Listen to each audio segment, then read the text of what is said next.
And we are live. Welcome to this Adventures on the Outer Rim game, Fate of the Faithful. And this is the first game using the Fate Star Wars hack that I've come up with. So we're running it as a little bit of a tester.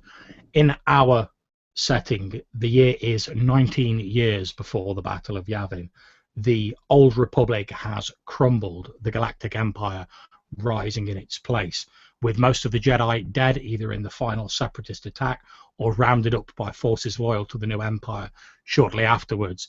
Those who are loyal to the ideals of the old Jedi Order find Coruscant, renamed Imperial Centre, becoming increasingly hostile to them. And we pick up with 4 such people loyal to the ideals that the Jedi Order used to stand for before the Clone Wars turned them into something darker and something that the old Jedi would not have even recognized. So without further ado, I'm going to go over to our players, ask them to introduce themselves and say a little bit about the character they're playing. So we'll start with Dan. Dan, introduce yourself and say a bit about your character. Hey, my name is Dan Evelyn. I don't have a YouTube channel to plug. The character is Alulat Medtho, who is wanted to be a Jedi, but found himself more interested in technology.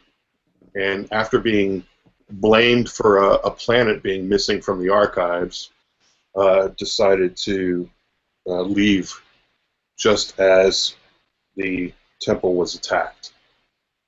And seeing the violence of the attack, has vowed not to. That violence is never an answer. Splendid. Thank you very much. So we now go on to Ian. Ian, introduce yourself and say a bit about your character. Hi everyone, Whitey here. Tonight I'll be playing Mara Carrick, a female blaster for hire, basically. She's been working recently as a bodyguard, and she's cottoned onto these other 3 guys as we're trying to flee the planet. Because she needs some money. They never paid her. They never paid her, so she needs some money from somewhere else. And that's her. Splendid. Thank you very much. We now go on to Johannes. Johannes, introduce yourself and say a bit about your character. Hello, my name is Johannes, and I'm playing the Republic Navy droid called Zetendi, by his human compatriots anyway. And Zetendi is rather tall, encased in heavy, like dirty white armor. It's quite battered because it was probably reactivated by Alulat from some like decommissioned spare parts, like garage, basically, on their way out. And yeah, Zetendi finds itself in a very confusing time, and their main deal is damage control aboard like Republic Navy ships and medical treatments of injured people. And yeah, it doesn't know who's friend or foe anymore. Okay, thank you very much. Last but by no means least, we go on to Thomas. Thomas, introduce yourself and say a bit about your character. Hello guys, Thomas here. I'm playing Dalen Quinn, who used to be a Padawan going into the Order 66. He was also serving as a liaison or a guardian or whatever to a senator from a planet called Granaxia. And well, during Order 66 he managed to stow away on a ship heading for the center of the galaxy, and he thought he'd find help there, but found that it was the opposite. And now he's not really sure what to do, but he wants to stop this dark thing that it has begun to rise in the galaxy. Okay, thank you very much.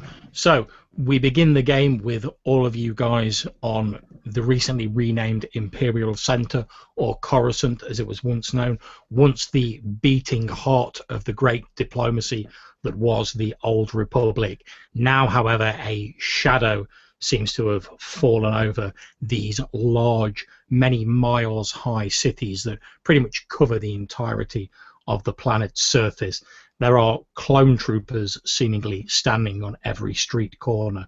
The people look around themselves furtively as they move, not sure whether they're going to be reported into the new Imperial authorities and dragged out of their homes in the middle of the evenings for disloyalty to the Galactic Empire.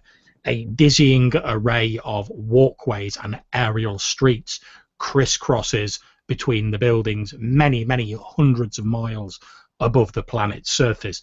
The further down you go, the nearer you get to Coruscant's dark underworld, the part of the city where the light of day never reaches, and a blaster is really the only friend that a person has.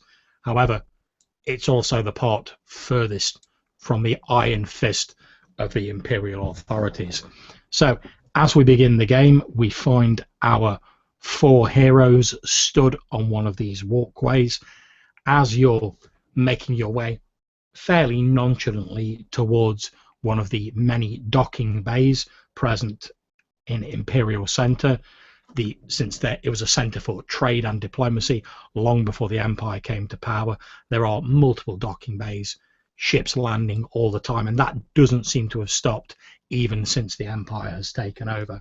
However, as you're walking down the street, you hear a voice behind you say, "You there! Stop!"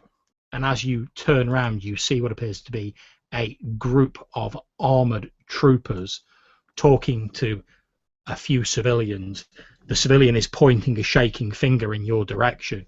You see these 5 troopers wearing their white and insigniaed armour, the armour of clone troopers used during the Clone War, but which has now come to represent these stormtroopers, this mailed fist of the Galactic Empire.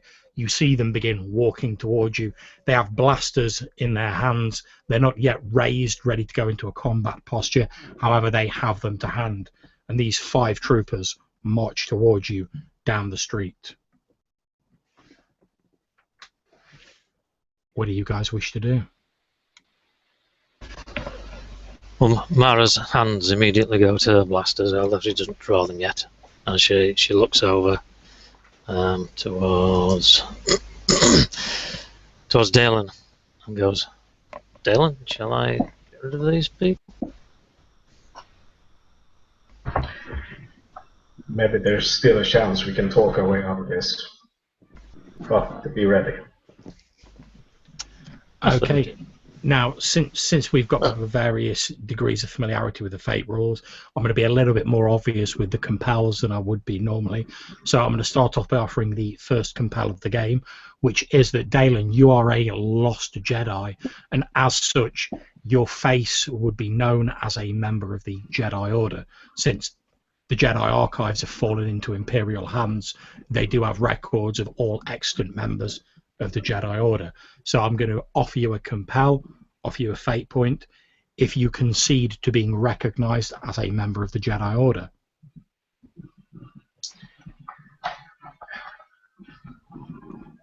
I look at the stormtroopers once more, and I look over at Mara again.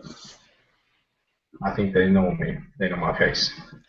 As you're saying this, one of the clone troopers sort of taps the leader on the shoulder, and you see him hold a data pad round in front of his commander's face. You can't see what's on it. However, his helmeted head snaps up and looks directly at you, Dalen, and also at you, Adalat, as he sees this picture or this readout that's presumably on the data pad, and you hear a voice behind him say, "The Jedi, sir."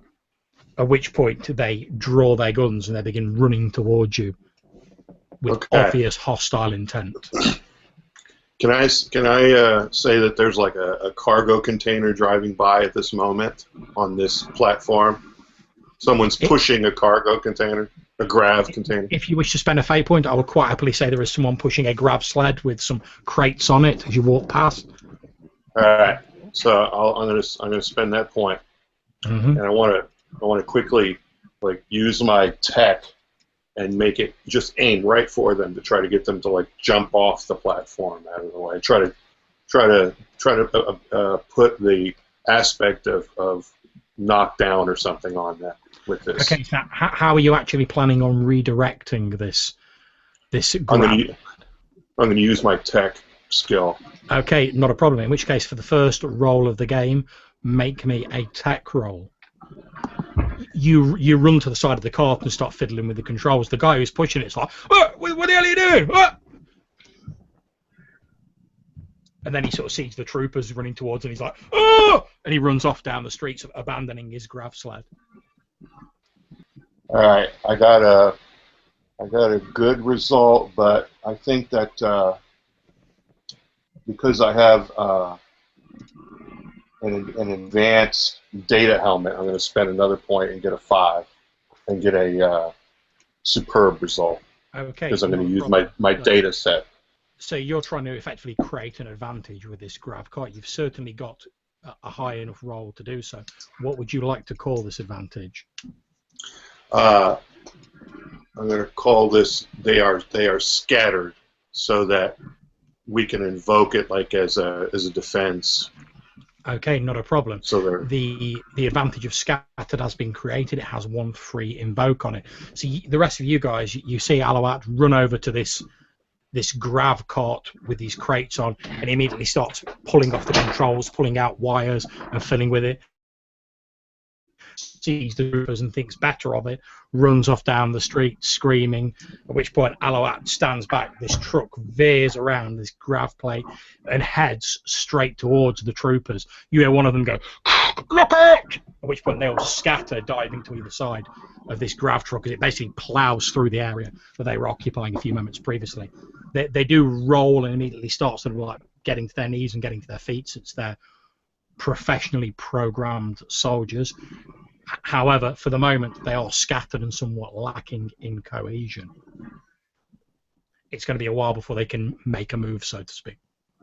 Yeah, I'm going to like lay one of my metal hands on Dalen's shoulder and just sort of lean over and be like, "What and like my voice modulator just kind of like fizzles out a bit, and then it comes back.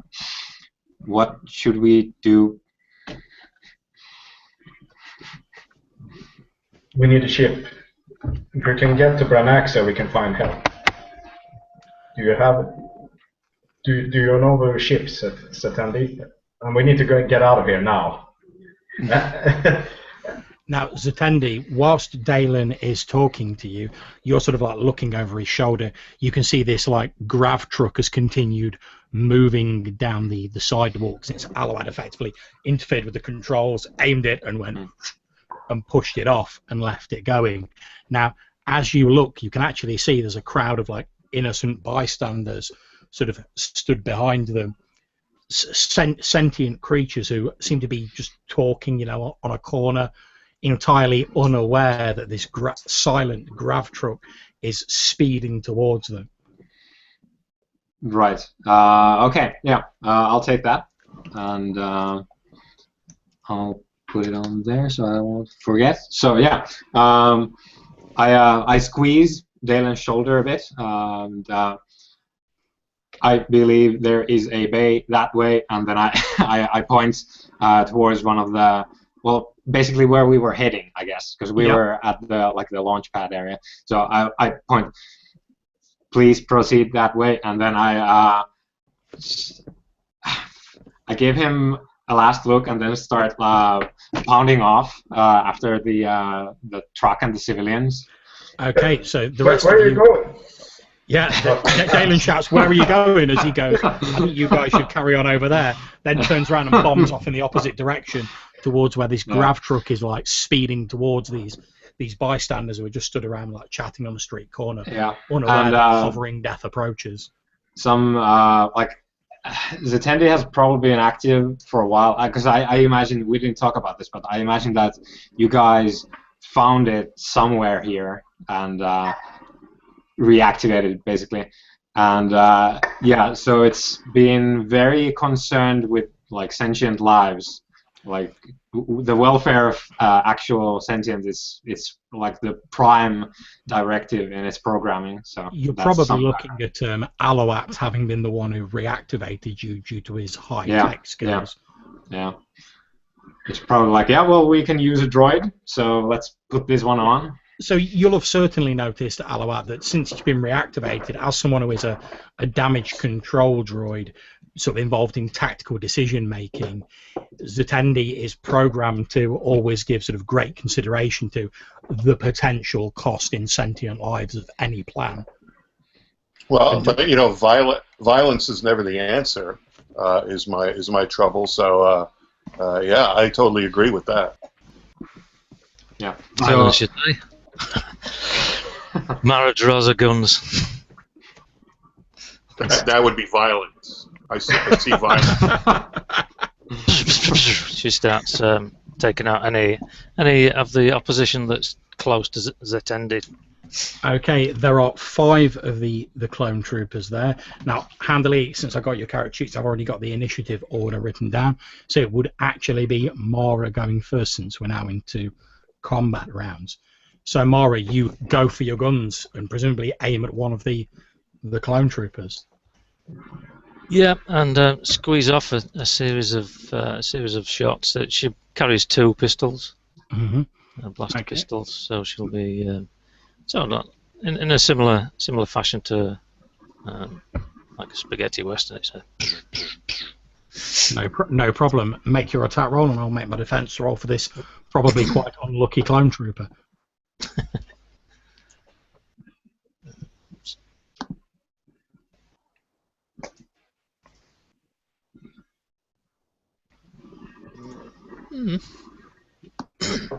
Okay. However, I'm going to spend one of my fate points, since we are practiced veterans of the Clone War, to add a +2 to mine, which would make us equal. Very Unless good. you wish to alter it. Yeah, I shall accept your arms race challenge. And, They are scattered. Yeah, you could use the free invoke on scattered if you wish. that's true. So they're not as veteran as he thought he was. Obviously, with them being scattered around, he finds himself alone and not able to rely on his previous training. Okay, So no problem. You pick out one of the ones who's obviously of a slightly more recent clone batch than the others, who's being a bit slower to pick himself to his feet. And with your roll, feel free to narrate how you cinematically take out the first of the clone troopers in this game. Okay, so I do it rather sneakily, actually, rather surreptitiously. I place a blast over to one side, so he moves away and leans up out to see where the shots come from, and straight into my target, into my sights. So I take him out with a second shot. Indeed, spark he runs into your sight. The second shot hits him in the shoulder, spinning him round, and he actually goes, "Ah!" and falls off the edge of this aerial walkway that you're running across. So looking over the edge, Mara, you can just see this tiny white armoured figure tumbling over and over, down towards the surface of Coruscant, or Imperial Centre, as it's now known. Then the screaming and the sight of this trooper fade from your sight. Oh dear. Nice. Okay, we then go on to Thomas.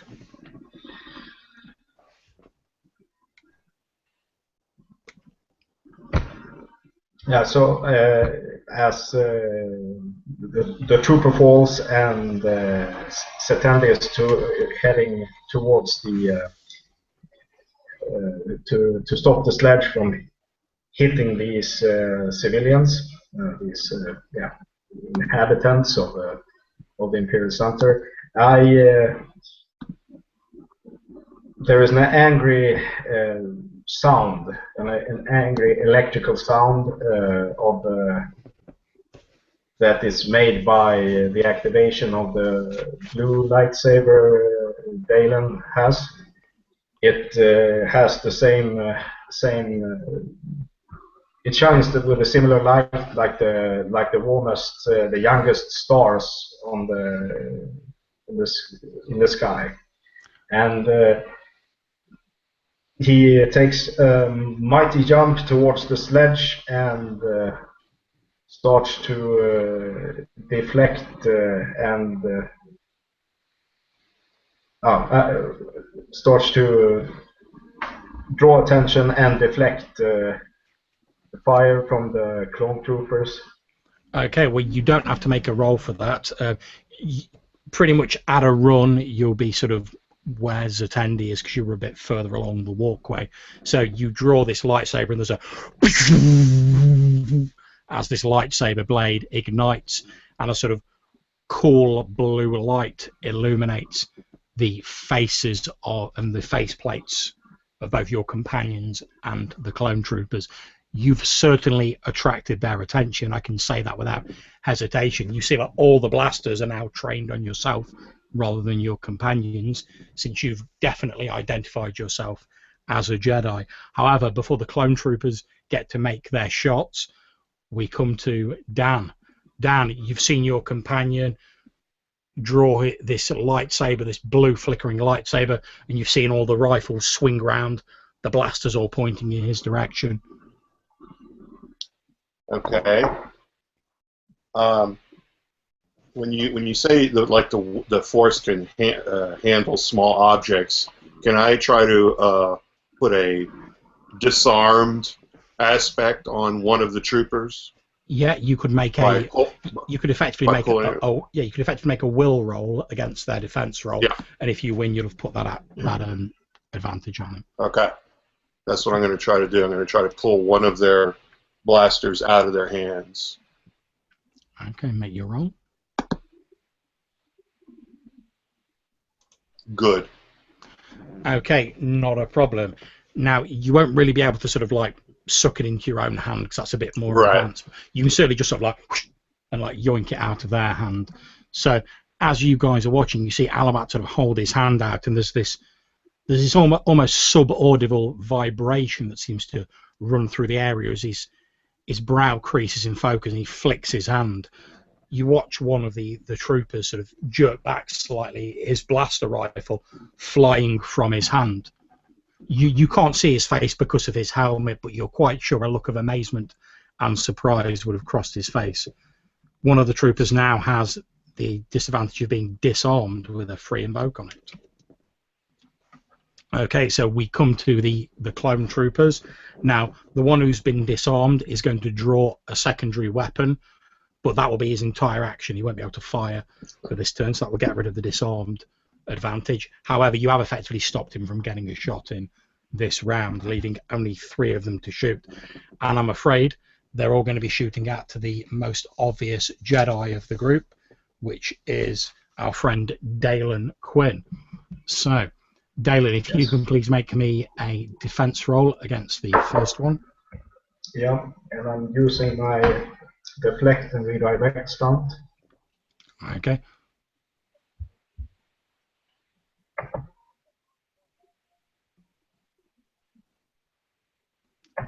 They're currently on a +2. Okay, so not a problem. You, as the first blaster shot fires in your direction, you swing your lightsaber around. You're not yet practiced enough to like fully sort of bat it back at them, but you do manage to deflect it away from yourself. However, you are now pretty much sort of defenseless against the other 2 guys' shots since you're busy parrying the first barrage. So I'm going to make the rolls for the other 2.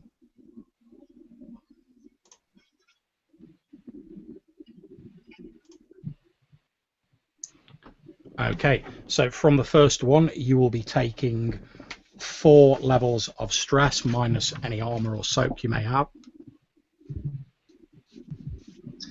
Okay, so I won't be rolling physique to... Yeah, you can roll your physique to just represent your toughness to represent just your physical sort of bodily toughness. So if you want to roll against the first one. I got +1, so that comes. Okay, so it'll only be 2 stress off the first one, and if you want to make a toughness roll against the second one.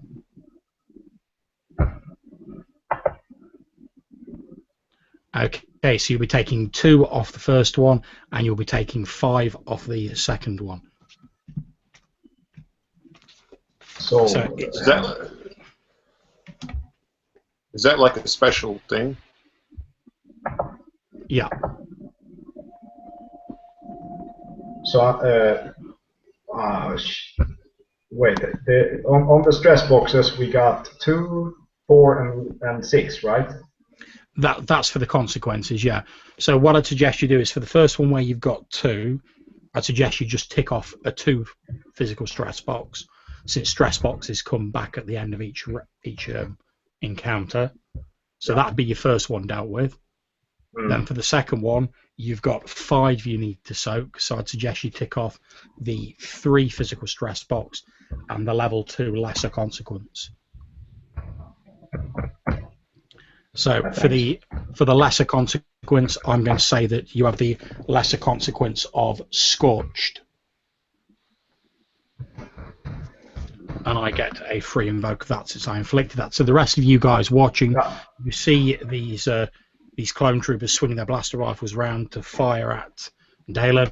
There's a salvo of blaster fire.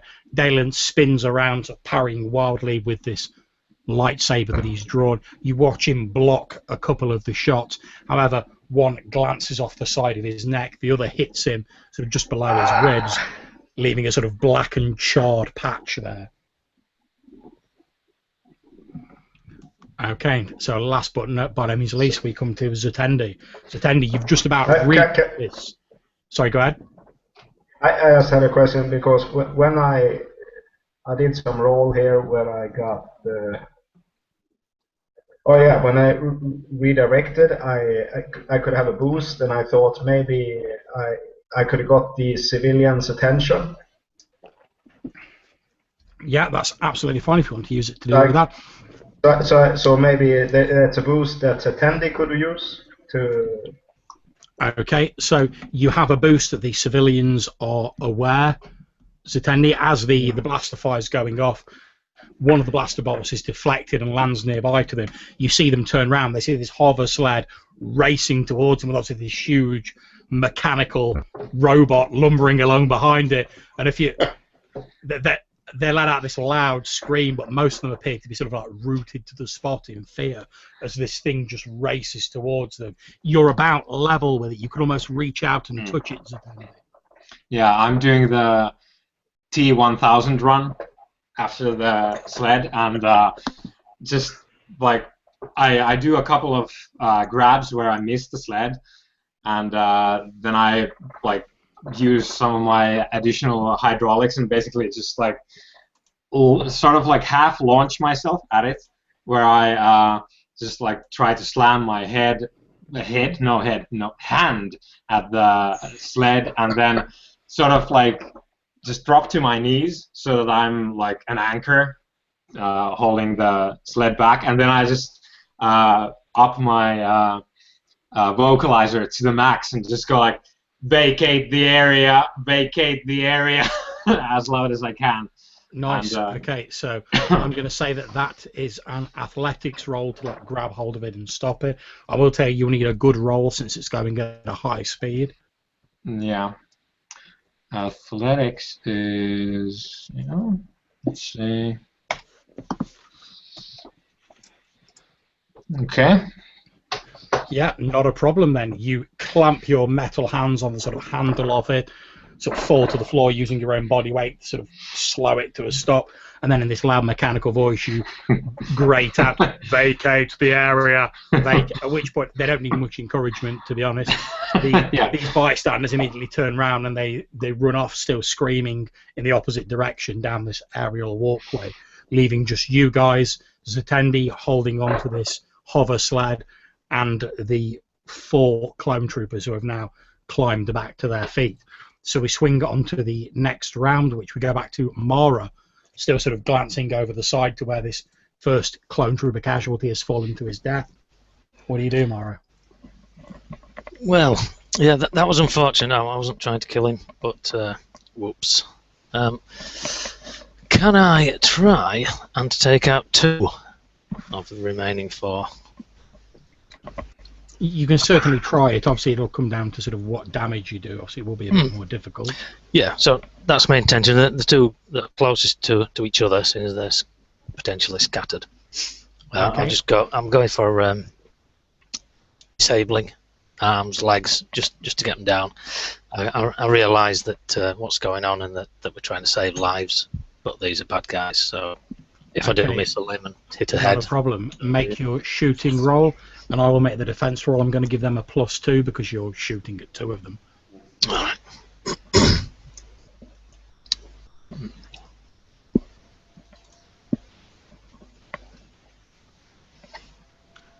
Okay, well, it would appear that unfortunately the Camino cloning vats aren't quite as good as they once were. So, yeah, you've managed to take out 2 more of them. Feel free to narrate how that goes down. Yep, these are kneecap shots. As they're struggling, trying to take out my friend Dale, and I just knees, and they just collapse down. 2 blasts of shots are snapped off from Mara's direction.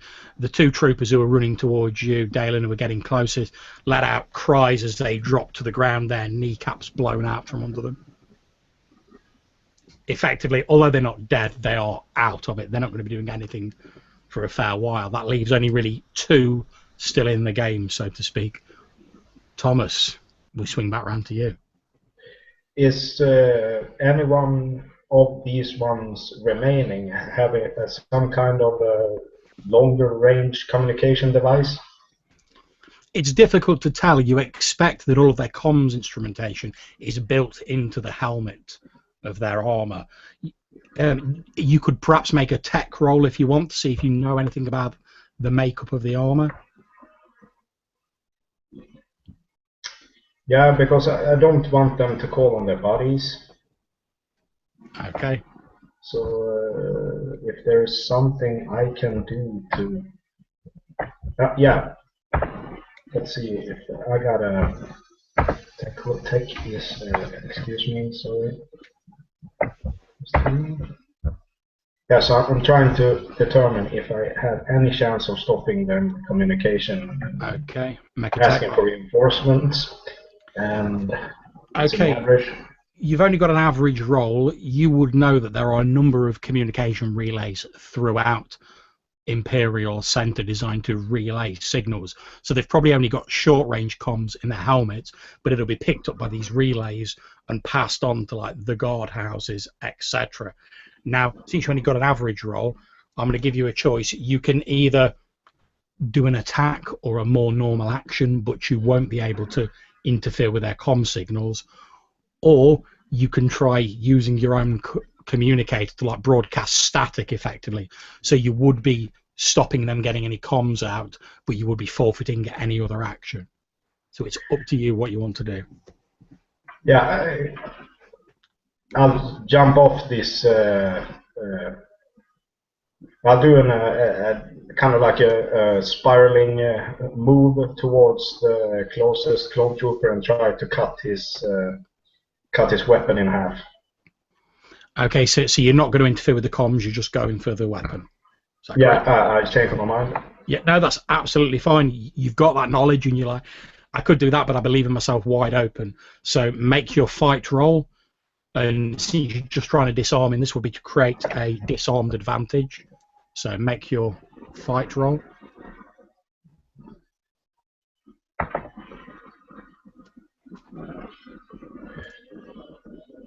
Okay.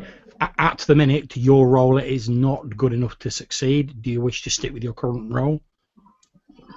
You see, I'm using my master's old lightsaber, and sometimes it acts like an antenna of the Force, and it brings me bonuses sometimes. So I'm currently at great. Okay, splendid. So cross yourself off a fate point, and you have indeed disarmed one of the clone troopers. As he's bringing his blaster rifle up to train it on you, there's a whoom, and you just chop the thing in half. It drops to the floor in 2 separate pieces, and he's left there like looking at his now empty hands. There is the aspect of disarmed with 1 free invoke. So now, Dan. Okay, so we're close to these starport, right? To the dock. Yep, you're not too far away. Could I get there in the movement? It's like, can I get You there? couldn't get in there in the movement. It's going to be a few minutes sort of running to get there.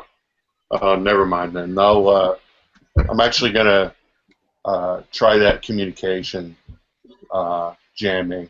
That was a good idea. So I'm Okay. gonna use my little headset thing and try and jam their communicators so they can't call for backup. Okay, make your tech roll.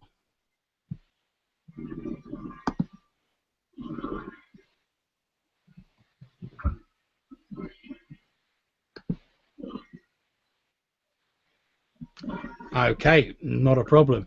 You basically broadcast like a high-pitched signal. And in fact, just as you're doing that and you're sending the signal out, you see the trooper who's like now missing his weapon sort of put a hand to the side of his helmet. And you hear him saying, "We've encountered a Jedi on Sky Patrol 345 / bit," and then it suddenly like goes, "Ugh," and like pulls his hand away from the side of his head as this high-pitched screech, this interference that you're sending out, ripples out across the area. You're extremely confident, Alouat, that certainly for the next few minutes there's not going to be any short-range comms going out from here. However, that does mean your guys aren't going to be able to use any short-range comms from here either. All right, they're not going to call anybody for help. Okay, so that leaves 1 clone trooper remaining. Having sort of heard you shout out, they're not going to call anyone for help, Alouat, he turns around, lifts his blaster rifle, and snaps off a shot in your direction.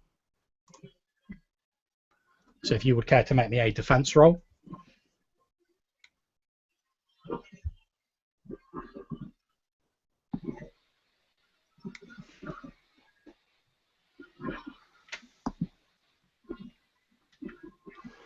Okay, so currently you would be taking 4 levels of stress. Are you staying with that? There's this boost you created, Alouat. There's the aspect of the what is it called? Dispersed. That's already been used. Okay. Do you wish to spend any fate points to alter that, Alouat, or are you sticking with what you've got? You'll be taking 4 stress at the minute. I'm going to stick. I'll take it. Go ahead. Okay, are you taking any consequences with that? I'm assuming you'll have to. Yeah.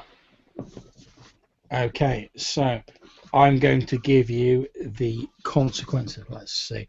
I'm going to give you the consequence of blown out knee. Okay. You guys hear the triumphant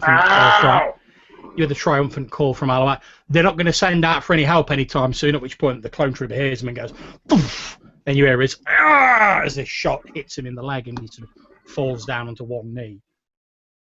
Then we come to... Well, at least you can't brag to anybody about that. Well, that's quite true. Okay, we come to Zatendi. Okay, so there's 1 person firing currently. Yeah, there's 1 who still has a weapon. The other appears to have been disarmed, although he is still active. Okay, so what's he doing? This unarmed man. Okay, the unarmed man appears to be making his way towards Mara. Is he brandishing like some sort of a baton or like? No, he's just moving forward, although it's obvious from the way he's moving that he has been trained in unarmed combat. Okay. He's perhaps, having seen Mara's formidable twin blaster prowess, he's perhaps hoping to close the distance and get into hand-to-hand combat where the blaster pistols won't be quite so useful. Right, anyway, but I'll be letting go of the grab sled at this point. That's not a problem. You've effectively stopped it. So as you let it go, Yeah. it'll just hover in place. Yeah. Okay, so my visor just sort of like moves back and forth a bit because my internal computer makes an assessment of the situation, and at a quick glance, Dalen is doing pretty bad, right? Dalen's taken some fairly severe damage. Aloat's taken a bit of a licking, but he's still ticking. Mara's seems to be absolutely fine. Obviously, you yourself are all systems functional at the moment. Is Dalen still standing? Yes. Yeah. Okay. So my assessment is I need to stop this guy with the rifle. So I'm gonna again just do the T1000 full pelt run at the remaining armed stormtrooper. Okay, not a problem. You're all in fairly close quarters, so you can you can reach him in a movement and engage him if you wish. Right. Yeah. I want to do that, and okay, so I'll be fighting him in this case. So I rise up, I leave the sled where it is, and turn around, take stock of the situation, and then go straight in for the stormtrooper. And let's see how that goes. Okay, make your fighting roll.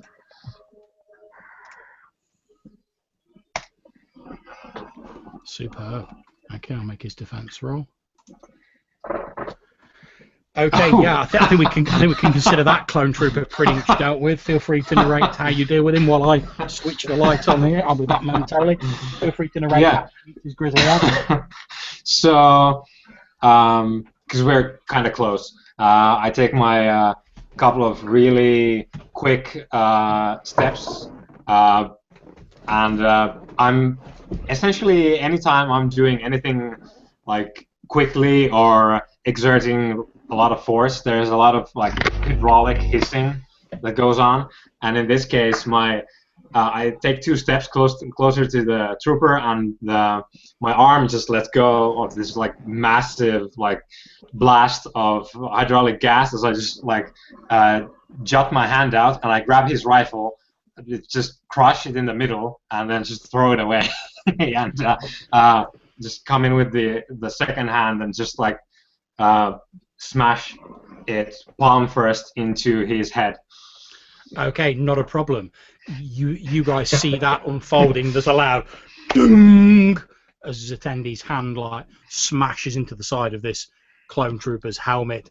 You see him, you hear him utter a groan and crumple to the ground. You can see that like, as he falls, there's like this large open handprint sort of impressed in the side of his helmet.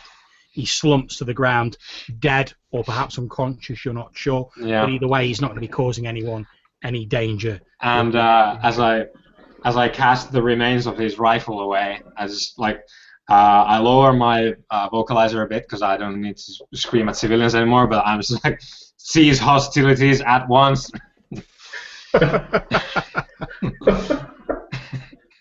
Excellent. Okay, so we come back to the top of the next round, which is Mara. Mara, this last clone trooper, the one that's unarmed, is running towards you. He's sliding into a sort of combat stance as he does so. He's clearly trained in sort of unarmed combat.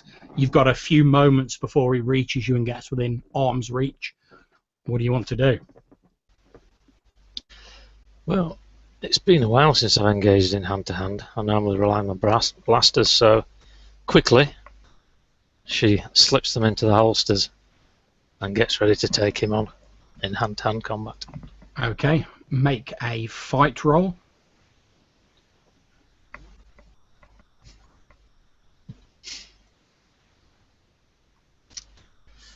Okay.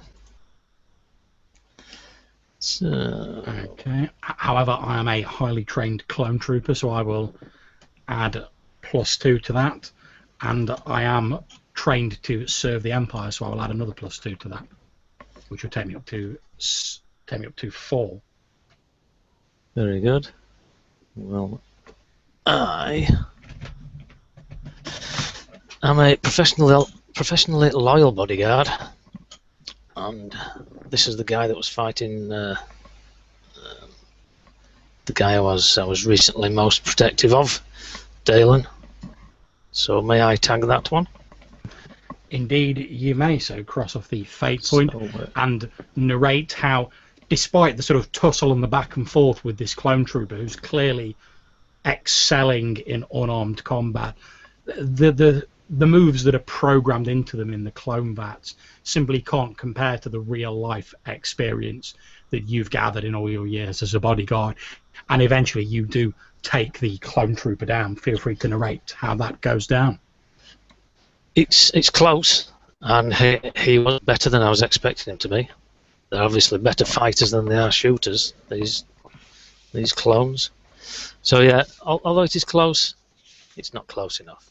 And in the end, she just gets him in a position, arm lock, and just chokes him out, even through his helmet. Just tilt it back slightly and until his arm goes limp.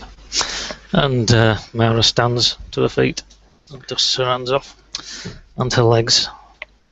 Okay, and you do indeed render the last of the clone troopers unconscious.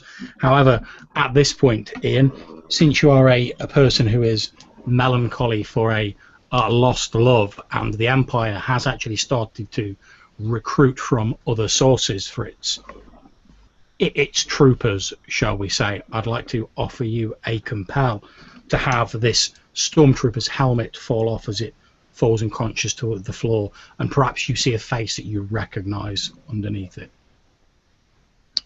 What? Yes, I'll take that. As she stares down. Indeed, the trooper falls back to the ground. There's a clang as the helmet flies free off the trooper, and you find yourself looking down into the all too familiar and now unconscious face of Chris, a person that you believed to have been dead, killed by Vala the Hutt. Unfortunately, you can't currently ask this person any questions because you've just choked them into unconsciousness. And they're lying there on the ground, helmet missing, this familiar face of staring up. Mara drops to her knees, immediately grabs him by the shoulders. Chris, wake up! Okay, we're out of combat rounds now, by the way, guys. Bleedingly. Oh, this is just great. I'll be going to see Dalen about his combat damage after no one's shooting anymore. Okay, not a problem. You clank over to Dalen's attending whilst Alawat is like, oh, this is just great. Yeah, I stand still and deactivate the lightsaber and look over at Mara as Setendi approaches and maybe, I don't know, puts me in some kind of position to be able to be examined, for him to examine me. But Mara, what is it? It's Chris. She says. Well, can we carry Chris? Oh yeah, it's one guy. I mean, Zatendi could probably throw him over his shoulder and run with him. Come on, gently. Man. I thought he was dead. Gently. Whatever. I could have killed him. Oh, where's he been? Oh. You got guys to take him with us. Oh yeah, you guys can catch up later. We got a ship to find. I want to. I presume medicine is a skill that I can apply in this situation if I want to help Dalen with his damage. Yeah, it won't instantly recover his damage, but you can effectively remove the free invoke I have. Oh yeah, well, that's. Okay, so make your medicine roll. Yeah. So what I do is I approach Dalen as he's talking to Mara and scan him with my built-in medical scanners. Mm-hmm. And I see that it's scorched flesh. Yeah, and I just go. Well, now I realize that you're actually a Jedi. Maybe I didn't before. And it's just like General Dalen. It's how I'm programmed to address Jedi in the Navy. So General Dalen, you are hurt. And then I extend my hand. There's a small piece of my forearm that just extends a bit, and there's a like a small hose almost of Bacta spray, which I'm gonna try and get on the. There's no need for the general. Ooh, that's cold. All right, here we go. Okay, that's nice. Okay, not a problem. So, Dalen, what you can do is you can change the name of it. You still have that consequence, but you can change the name of it to represent the fact that it is now healing. So I'll leave that up to you how you want to change the name of it. Yeah, okay. I'll change it. And just to let you all know, you've all recovered whatever stress you've took, although you will keep any consequences. Okay, so you've sprayed this Bacta on Dalen. It started the healing process. He's still going to need a while, but he's sort of out of any immediate danger. Yeah, and I can't do surgery anyway. I'm the first aid bot. Yeah, thank you so much, Setandi. Now, can you bring Chris? Mara, we need to bring him for for her sake.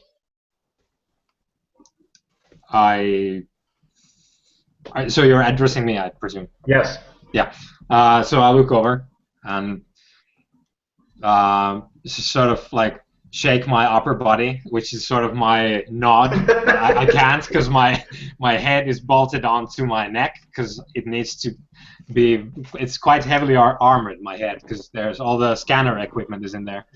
So I just sort of like do this and then just turn over and head towards where Mara is cradling Chris. Yeah, not a problem. He's a normal size sort of human.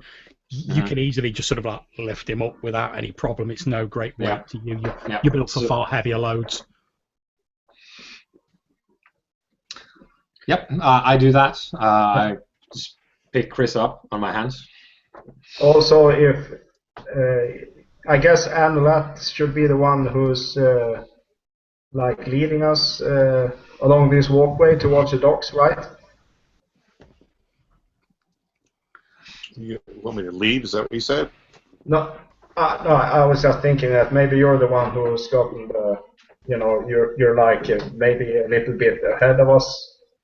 Sure, I'll hobble along with my blown out knee. Oh yeah, you had a pretty bad. You should be carried too. You've got a bit of a hobble, but you're making a fairly reasonable pace.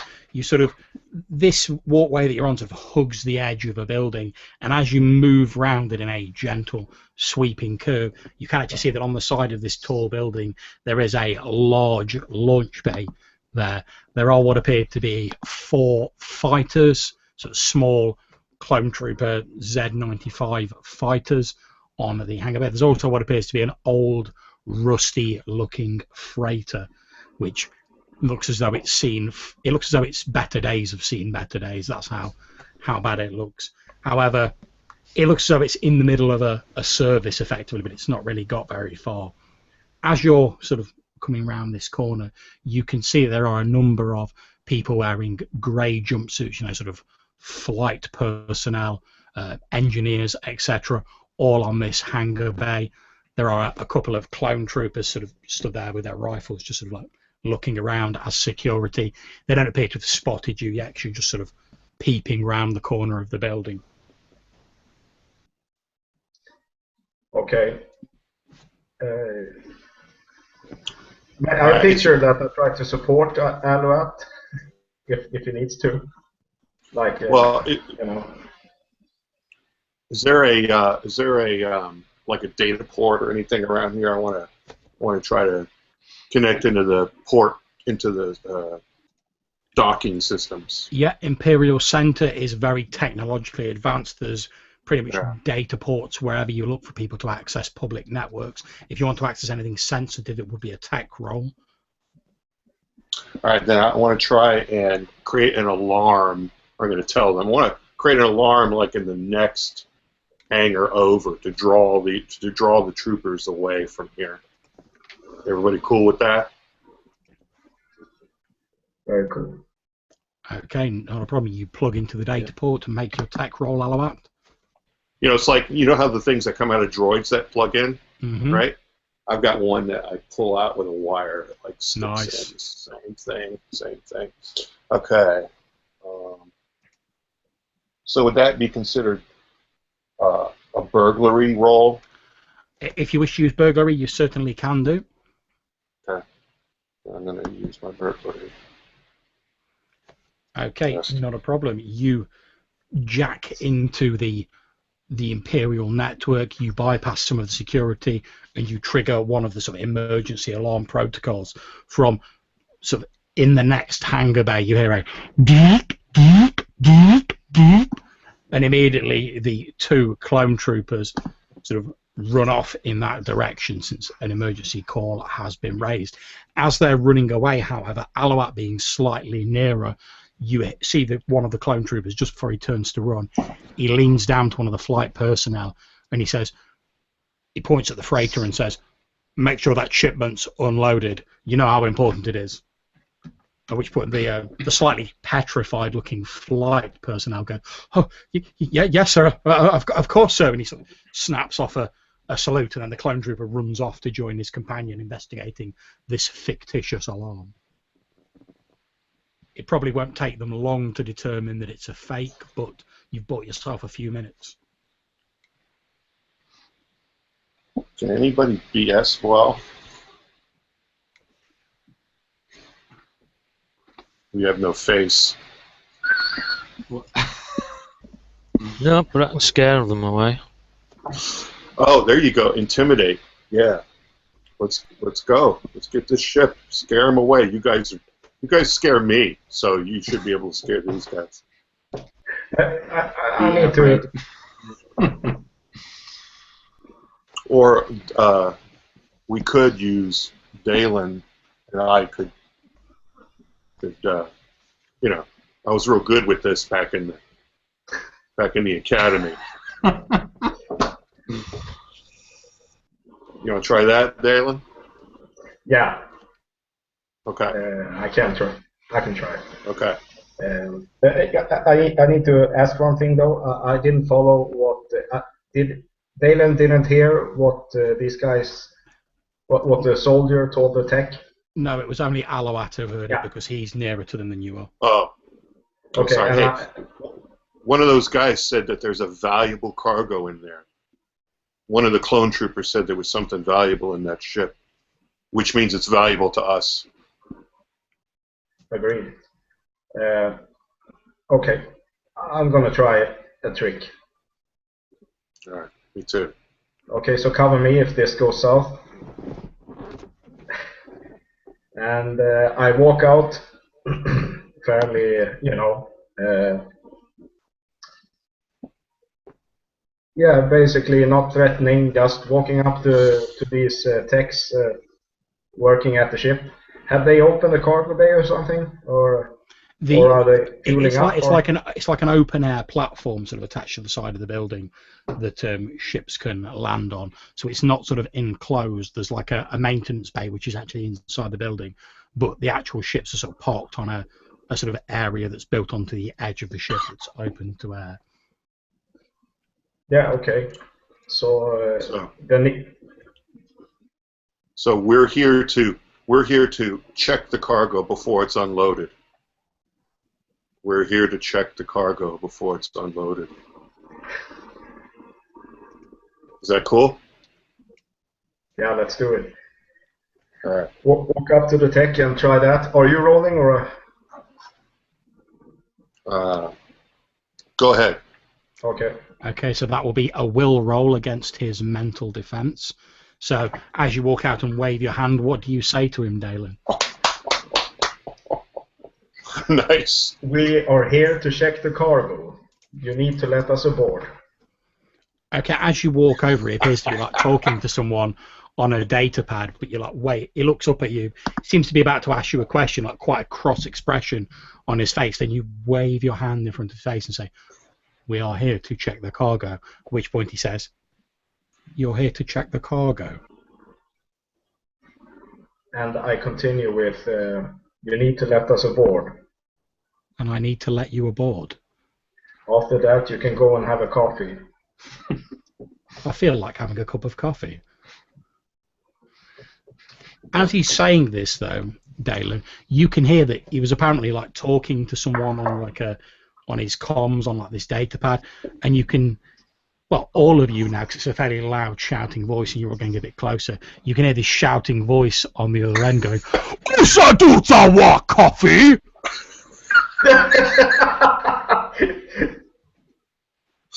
Oh man.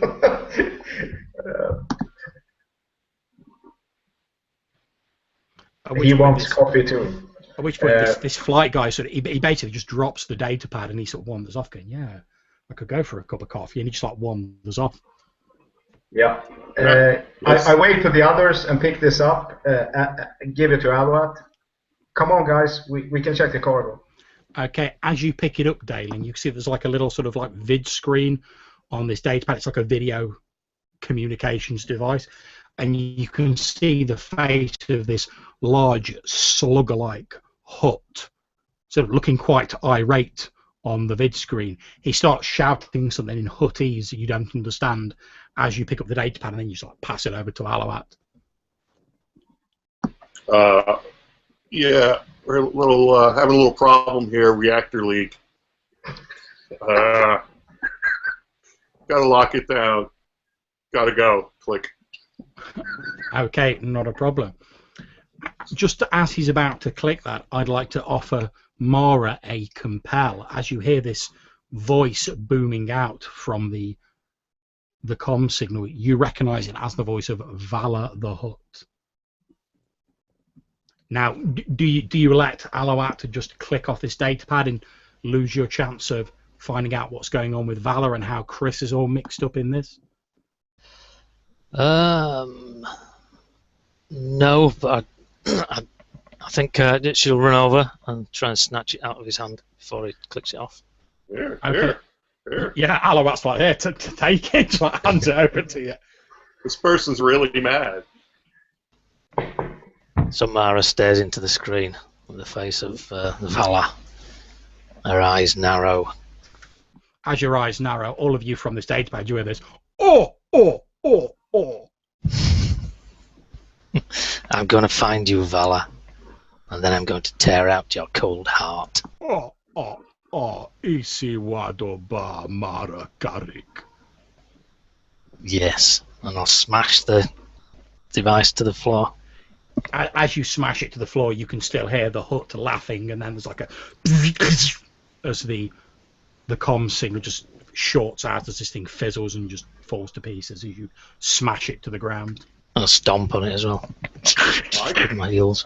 I could have done that. You know everybody. I know people. I wish I didn't. We've already encountered two people you know. You guys sort of like crushing that has drawn a bit of attention from like the other sort of flight attendants who stood about who were sort of looking like curiously over in your direction as you're just like stamping on this thing, Mara. Come on, let's go. Yeah, so in a little hurry. I try to get Setendi to run over with Mark. Chris, sorry. The cave. And Mara, come on, Mara. You need to take it easy. You need to focus. Come on. Mara does a 360 stare at all the technicians standing around. They sort of look at you a bit hesitantly and then see the two blasters at your hips, and they're like, yeah, well, the dead clone trooper probably intimidates them. They're all looking fairly intimidated. I mean, these aren't professional soldiers; these are just like technicians and maintenance people. They're all like, "We just like paid to work here, guys. we're not like tangling with like people with blasters and lightsabers and unconscious clone troopers." They're all sort of slowly backing away, effectively. Okay, and I'll follow Zetendi and Chris onto the ship. Yep. Okay, are you guys heading aboard the rusty old freighter? There are also the 4 fighters available, should you prefer.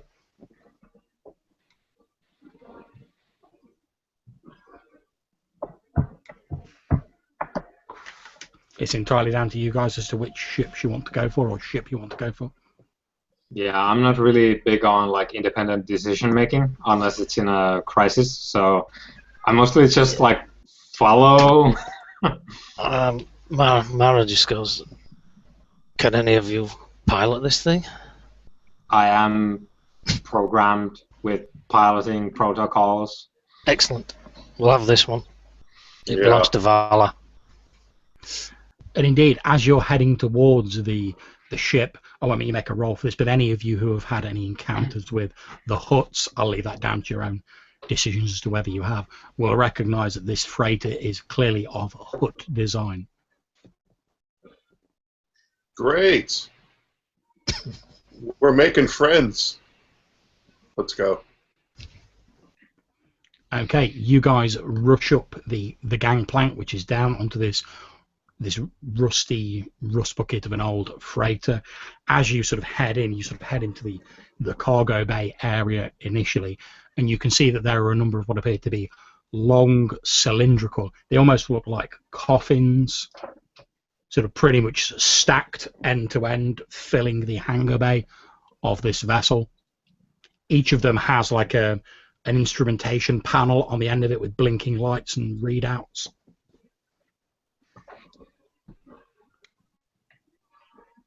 I'll take a look. What are these?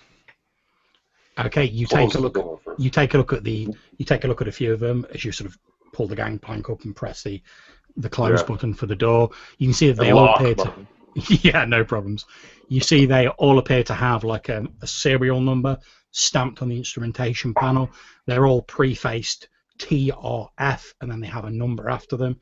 They seem to start at 500 and go up to 550. There being 50 coffins in all. TRF. Well, I've got a lot of knowledge. Have I ever heard of this? Okay, make me a knowledge roll, or you can use tech if you prefer, since it's tech.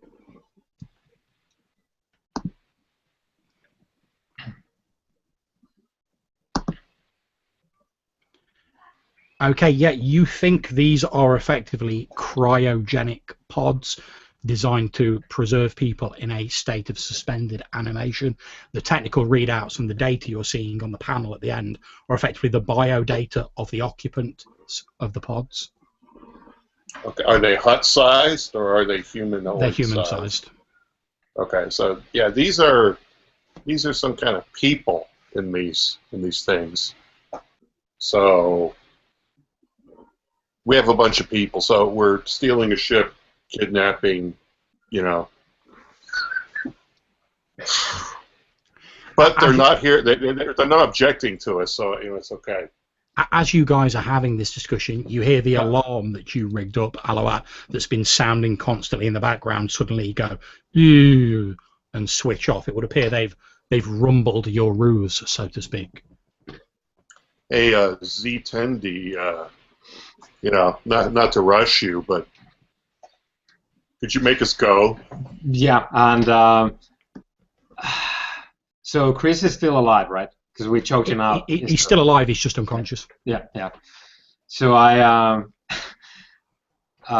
because Zatendi has a lot of trouble with the fact that it's been in action for quite a while and it hasn't been memory wiped enough. So it has a lot of stuff rattling around in the hard drive, too much of it maybe. So it lays the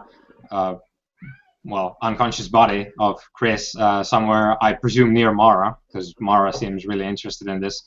And sort of like out of the blue, Zatendi just like takes something from an inner compartment and just hands it over to Mara. Like, if you wish to resuscitate him, use this. And then like turns to walk to the cockpit and then turns back, like looking over his shoulder, which means he just turns his like upper body backwards and just goes, "Unfortunately, there is no medicine for broken hearts," and just turns back in and heads to the cockpit. Oh, Okay. he should get a point. He should get a point for that one. Yeah, I entirely agree. I will give you a fate point for that. Yeah, that was awesome. Yeah. Okay, So yeah, I'm going to plug in essentially with. I presume there's like droid plugs in there. Yeah, of course. Yeah. You don't have to make a roll to get it going since you're just doing the base. You've got the skill to get it going. You disengage the docking clamps, sort of activate the thrusters on the ship. Since obviously you can't go to full speed until you've sort of gone out of the atmosphere. You certainly can't hyperspace away. Although you can see from the instrumentation, the ship does have a working hyperspace engine. The rest of you feel a vibration run through the ship as it lifts up into the air, so it angles itself upwards. There's a as the thrusters fire, and you begin to slowly move upwards into the lower atmosphere, accelerating as you do so. And while this is happening, I would like to go up to the cockpit and get onto the computer system to try to get I'm thinking there is like pauses for leaving and all that stuff. Would that be? I would like to, call. So you're talking through the traffic control. Is that what? Yeah, exactly. Thank you. Yep. Yeah, that's not a problem at all. That would be a deceive roll. And it'll be quite difficult since effectively you guys have just like blasted and lightsabered your way in there, raised a false alarm, and now you're going to be on the thing going, everything's okay here, guys. Small weapons malfunction. So it'll be quite a difficult roll, but you can make the roll. I say it'll be a deceive roll. I will tell you, you'll need a great roll to succeed. Well, I dipped my toe in the water, so to speak, so let's go. I'm rolling at +0. Okay, go for it. Okay, are you sticking with that roll? I need to think if I got something I could affect that result with. Sorry, guys. Well, since I am a protector of the Republic,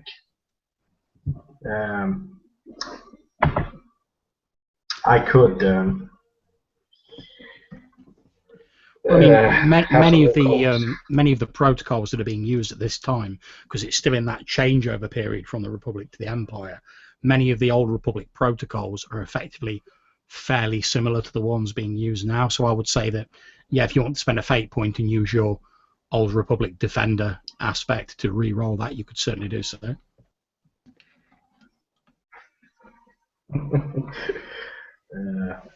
Yeah, I'll do that. I'll try to re-roll it and see what happens.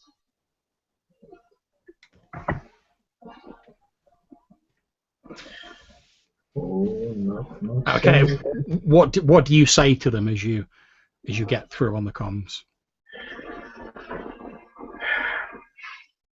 Yeah, this is freighter 11324 requesting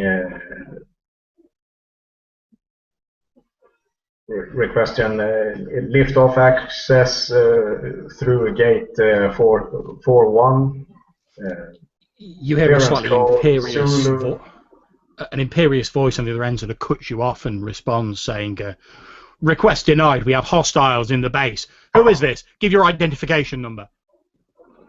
But I turn it off. That didn't work.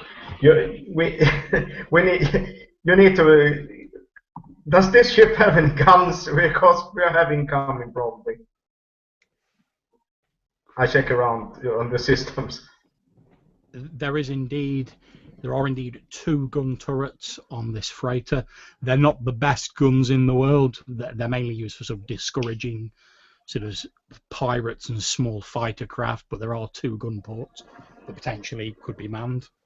They would have to be manned by a person each, though. They're not accessible from the sort of main controls. You'd have to have like a couple of gunners. Mara, you got to get to the dorsal gun. Do it now. Hey, I've read about how this works. I think I can do one. I've totally read about this. Splendid. So, if I'm correct, have we got Mara and Alawat going to the 2 gun ports? Yeah, reluctantly. I shall just pat the back of Chris's hand. I'll be back. I'll be back, Chris. Okay, not a problem. As you sort of pat Chris on the back of the head and say, "I'll be back," you hear him go, as he's slowly starting to regain consciousness a little bit. Oh. Yeah, I don't really want to question your friends or anything, but like, he's a clone trooper that just woke up, and we, I mean, this could be a problem. I don't want to jump to conclusions. He's not It's fully Chris. conscious yet, but he is coming round. It's Chris. He'll recognise me as soon as. So, what do you do, Mara? Are you leaving Chris and going to the gun turret, or are you staying with Chris? What do you do? The decision's yours. I'm staying with Chris. Okay, have Obviously. yourself a fate point. Yeah. Okay, so Alawat, are you running off to the gun turret? Yes, I am. And I'm going to spend a point. I'm going to spend a point of I've read about that, which allows me to use my knowledge for another skill for a scene. That is absolutely fine. You remember some of the technical readouts from when the Jedi had encounters with the Hutts previously. You looked over some of the technical schematics for some of their vessels. It's not 100% the same as this ship, but you think it's near enough that you can fill in the blanks effectively. So that's 1 gun turret taken up with Alawat. Mara is occupied with Chris. What about the other gun turret? Is anyone going for that, or are you leaving it empty? Obviously, Zatendi's flying the ship. Yeah, I'm thinking if what I want to ask is, how do we get to hyperspace? Are we gonna? Is that something Zatendi is going to take care of, or how do we work that? Normally, it would be the pilot who would handle that. Yeah, then I go to the turret. Okay, not a problem. So Dalen and Alawat run to the guns. Okay, Zatendi, as you're sort of reaching the sort of lower atmosphere of Imperial Centre, on your scanners behind you, you pick up what appear to be 3 small ships leaving the hangar bay, and you see the 3 Z-95 clone trooper fighters lifting off and moving in on your position. I presume we have some sort of like an intercom. Yeah, basically, unless you guys say otherwise, anything you say can be heard by anyone else on the ship, since you've activated the ship comms. We have 3 pursuing, presumably hostiles, and I jatter off some coordinates for them. Okay, yeah, Alawat and Dalen, on your own scanners on the guns that you've got, you will see these 3 small fighters moving towards you. They're jinking about left to right, no doubt hoping to make themselves as difficult as possible for you to target them. Yeah. I will... Zatendi, get us out of here. We'll try to fend these off. Affirmative, General Dalen. And yeah, I start gunning for it. I'm not sure about the process here, which things we need to get done before I can leave, but you can hit me with those. Basically, you need to get out of the atmosphere of the planet, and then you can start sort of putting the hyperspace coordinates, hit the big red button, effectively. Okay, so it will effectively be your piloting score that you'll be using for this. So if you want to make me a piloting roll to see how well you avoid the incoming shots from these 3 fighters. Oof. I'm no. only going to make you make a single defense roll, because effectively you're just ducking and weaving and doing evasive maneuvers. Yeah. Do you want to stick with that roll, or? No. No, turn away from the blaster bolts. Away! Yeah, I'm catching all of them. No. Yeah, I'm a Republic war droid, essentially, and I've flown before. I can do better than this, so I'm re-rolling that. Yeah.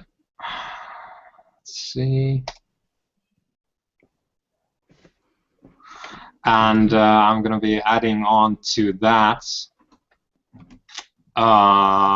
Sentient lives must be preserved at any cost, and I have a massive motivation now that because I'm presuming that we have like 50 people in the freezers back there. Yeah. So I'm like, ooh, no. So I'm going to bump that by 2. Okay, so you're on a +4, that's not a problem. I'll make the attack rolls for the 3 pursuing vessels. I like these troopers. Okay. There is a fuselage, a cannonade of sort of heavy blaster fire from the 3 fighter craft pursuing you. However, in a display of startling spatial aerobatics, Zatendi spins the ship around. It's probably quite stomach-churning to those of you who have stomachs. He spins the ship around, throwing it from left to right. And although a couple of them get close enough to scorch a few of the metal panels on the outside of your ships, you take no severe damage from it. Okay, then we come to the 2 guys on the guns. Alawat. How am I supposed to do something when he's driving and when he's piloting like this? Yeah, sorry. All right, I'm going to try and to shoot at them, but create an advantage of disoriented. Like I'm going to try to cause them to almost like crash into each other. So rather than inflicting actual damage, you're just trying to sort of fire, like covering fire to sort of break up their approach. Is that correct? Yeah. So I'm going to try to create a disoriented aspect on the. Go for it. One of them. Make your shooting roll.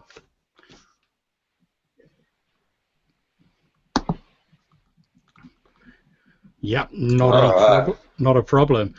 Okay, from where you're watching, Dalen, and from your readout, Zatendi, you see Alawat basically sort of strafe the area that the fighters are approaching, not really aiming at them, but just like filling the air with heavy blaster fire from your freighter. The 3 fighters are forced to break apart to dodge the incoming fire. There is an aspect of disorientated on them with a free invoke. Dalen, what are you doing? They're still. Hey, was that good enough for? Was that good enough for 2 or? Yes, I think that is good enough for 2. So 2 free invokes. I do apologise.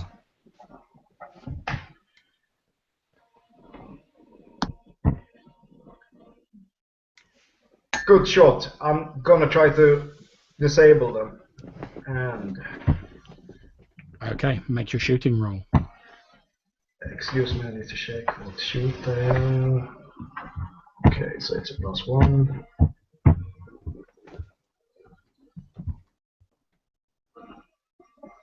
Okay, don't forget you could use one of the free invokes on the disorientated to either re-roll or gain a +2, as well as any fate points you may wish to spend. Yeah, I want to use the disorientated ones to get up to +3 because they're basically getting into my firing arc. Okay, I'll make a dodge roll effectively for one of them. Okay, not a problem. You have inflicted a level of stress on one of the fighters. As one of them gets close, one of your blaster shots, Dalen, clips one of the extended wings of the Z95. You see it's forced to throttle back and slow down a bit to regain control, since you're currently still within the atmosphere of Imperial Centre. Effectively, it's not going to be able to shoot at you on their next turn. Yeah, okay. and I get a boost from that. Is that correct? Yeah, and you wouldn't gain a boost from it. You've damaged it effectively. Yeah. Okay. Okay, so I'm going to jump back now to. We cut away from this frantic scene of combat to an almost tender scene taking place in the hold of this rusty hut freighter, as Mara sort of cradling the head of this clone trooper with this all too familiar face. You see his eyes sort of open up.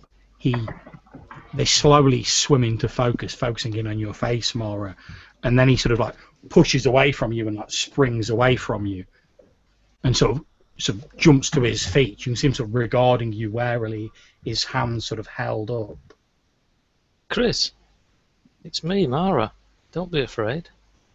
He looks at you with no real trace of recognition on his face, and then says, TRF 384, Clone Trooper Division Bravo. TRF? What? He repeats, Chris. TRF 384, Clone Trooper Division Bravo. I'll get to my feet and walk towards him. He's still with his hands held up in this sort of I'm ready for a fight pose. He takes a couple of wary steps away from you.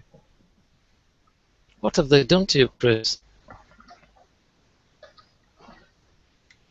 Don't you remember me? All the times we spent?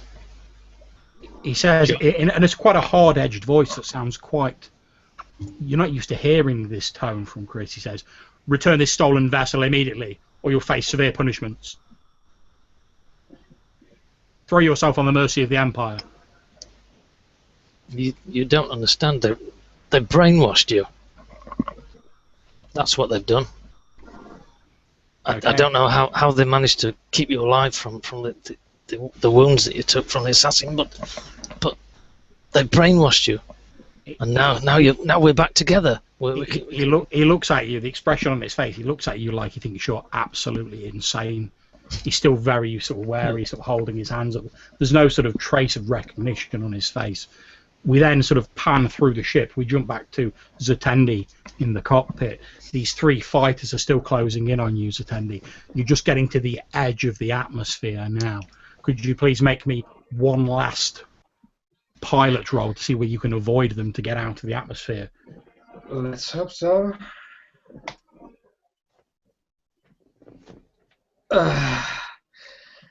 Again, I am a Republic war droid, so I'm gonna be re-rolling that.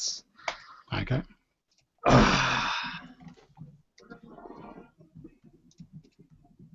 Well, that's better. Okay, Much better. I'll make their attack rolls. I like these guys. They're just like stormtroopers. However, since they are trained clone troopers, I'm going to add a +2 to the score, taking it up to a +6. So your ship, if you stay as you are, will take 2 levels of stress. Yeah, we'll take it. We'll take it. Okay, not a problem. So I'm just like, stay on target. Yeah, you guys all hear Zatendi through the ship's comm saying, stay on target. And then Alawat, looking out of the sort of the view screen of your sort of gun pod that you're in, you watch as what appears to be like a satellite communications dish on the side of your ship is hit by blaster fire from one of these fighters. It's torn off from the exterior of the ship and goes and disappears. You see a brief trail of smoke as it spins downwards and disappears. That was a little bit too close for comfort. We might have needed that. Some losses are acceptable. Okay, not a problem. Alawat in one of the gun cockpits. These fighters are closing in. You see they're literally sort of they've put pedal to the metal and they're getting every ounce of speed they can out of their vessels. I'm going to attempt to shoot their engines and apply the aspect of slowed or disabled to one of them. Not a problem. Make your shoot roll. That'll do it. Okay, the vessel that you hit the stabilizing wing of earlier, just as it's recovering itself and pulling itself back into formation, you see the underside of the ship as it's wheeling around, and with pinpoint accuracy you drill a shot into the engine of the vessel. Thick black smoke and flames billow out from the back of it, and it literally just drops downwards, all of its power suddenly cut and disappears from view, leaving only 2 of the fighters remaining.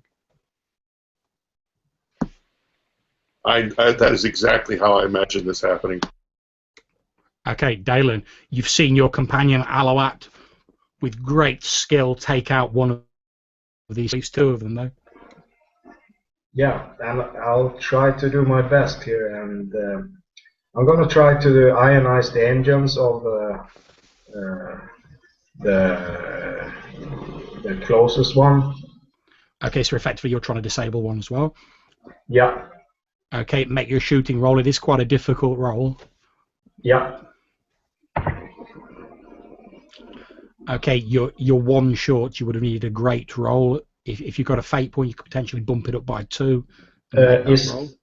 We had the 2 invokes on disoriented, right? Yeah, so you're going to use one of those free. One of them's been used, so you're going to use the last one to bump it up by 2.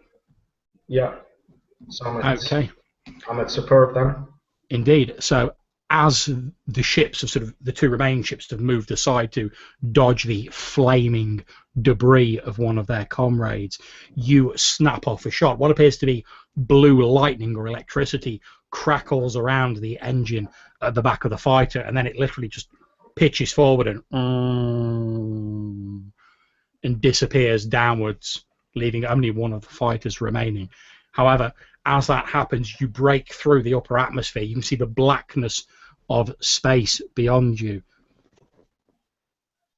However, as you emerge into the blackness of space, seeing Coruscant spread below you like this glittering jewel, shrouded in these shining megacities, I suppose. Zetendi, you see what appears to be the comlink blinking on your instrumentation panel. There is an incoming signal. And at this point, I'm going to do the tide change, which, to explain to people if they're not familiar with, I ask each of you to come up with a plot twist that's related to your character. We'll then have a 15-minute break. People can go and grab a drink, grab a breath of fresh air, whatever.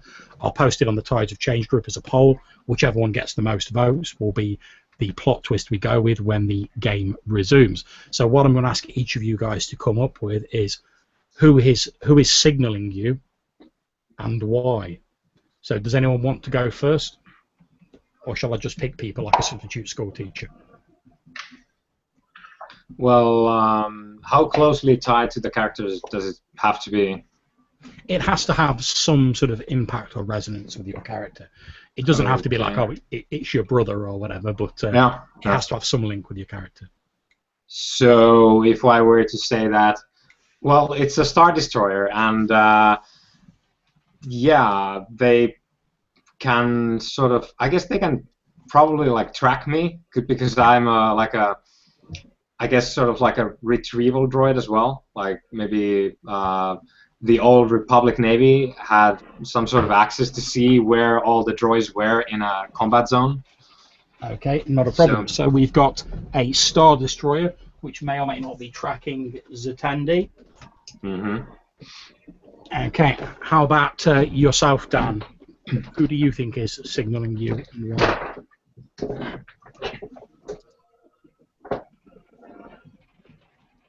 Who did you call? Yourself. Oh, okay. Okay.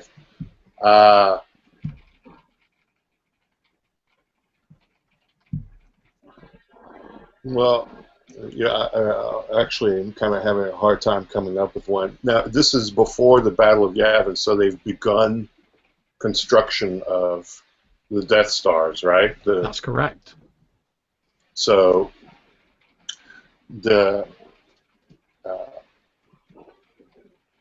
could there be one being constructed up above the planet?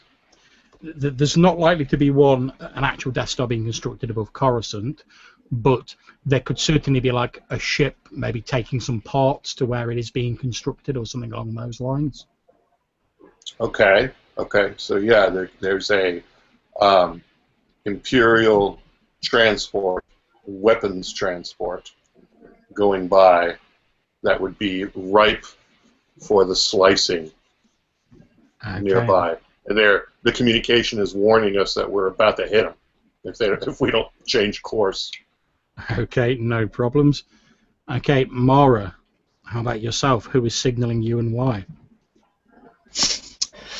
Okay, it's obviously Vala the Hutt. He is actually on Coruscant, and what he's about to tell me is that he is on that planet, and if I want him so desperately, I have to go back and bring his cargo. Okay, no problems. So, Thomas, who is signalling you and why? I was thinking that it could be the real Chris, who is Okay. the source of all the TRF clones. Okay, and why is he signaling you? He is signaling because he wants Mara to avoid being caught Okay. in a ship with murderous clones. Okay, not a problem. So what we're going to do, guys, is we will have a 15-minute break now. So feel free to go and get a drink, grab a breath of fresh air, whatever you want to do. What I'd suggest is turn your cameras off while you're away, and then when you're back, turn them on again. And obviously, once everyone's back and we've had like 15 minutes and people have had a chance to vote, obviously, if you're a member of the Tides of Change community, feel free to go and vote yourselves. I'll get those posted up, and we will rejoin the game in 15 minutes to find out who is actually signaling you guys. So the game will resume in 15 minutes. Okay, see you then. Very cool. Been fun so far.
Okay, so guys, whilst we're waiting for the others to rejoin us, how do you think the game's going so far overall? Yeah, loving it. I'm having a great time. Good, I'm glad to hear it. I'm very much enjoying running it. Yeah, it's been super fun. Yeah. I'm loving to see everyone getting on board with the Star Wars cliches, man. That's always good to see. Yeah, I mean, I think that's, well, presuming you guys saw the Force Awakens, like cliches is what Star Wars is. It's just repeating the same sort of high notes. Well, that's it. I mean, I think it tells those sort of like archetypal stories, doesn't it? You know, that you see repeated like every. I mean, they're originally sort of like taken from sort of like myths and stuff like that and put into a sci-fi sort of fantasy setting. Yeah, it's basically like just a bunch of like samurai movies with some laser swords on them.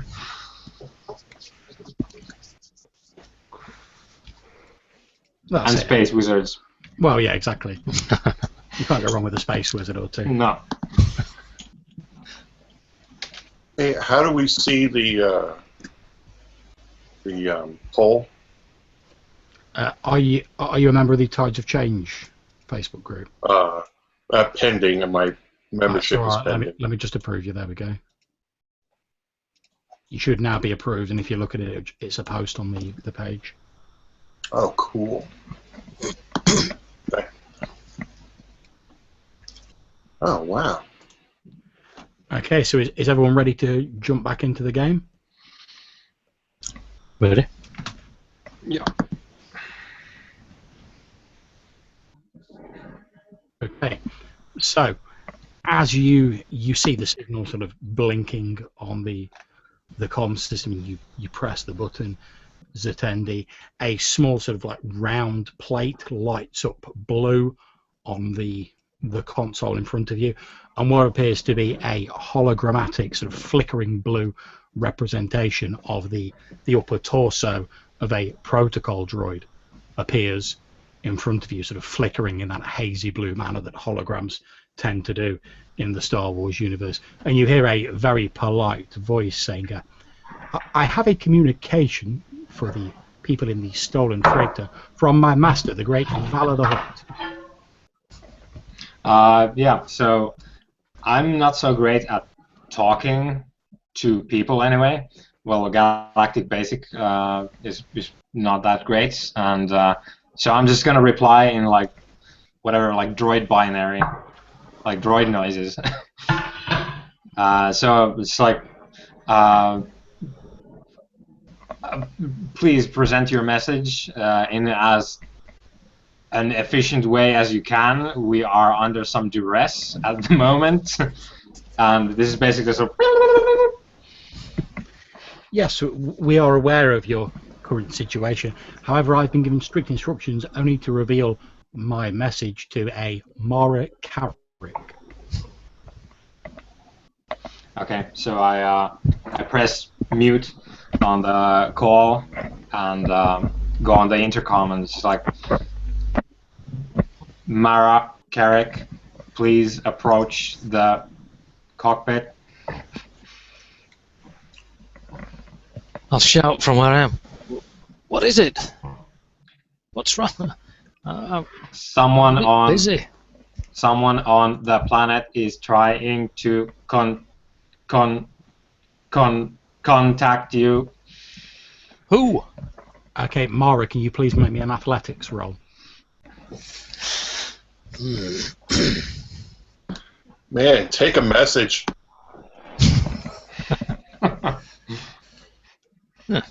There we are. That's fair. Okay, I'm going to spend a fate point to up that by 2, as whilst you're distracted by the message, the clone takes a couple of steps close to you and tries to like, smack you across the face. So I'll currently be on 4. Alright. Yeah, well, he can do. Okay, you take 2 stress as this sort of like backhanded like slaps delivered across your face, causing a ringing sound in your ears and sort of causing you to stagger backwards. As you sort of shake your head to clear it, you can see this clone stood in front of you, his hands held up, watching you warily, sort of circling around you.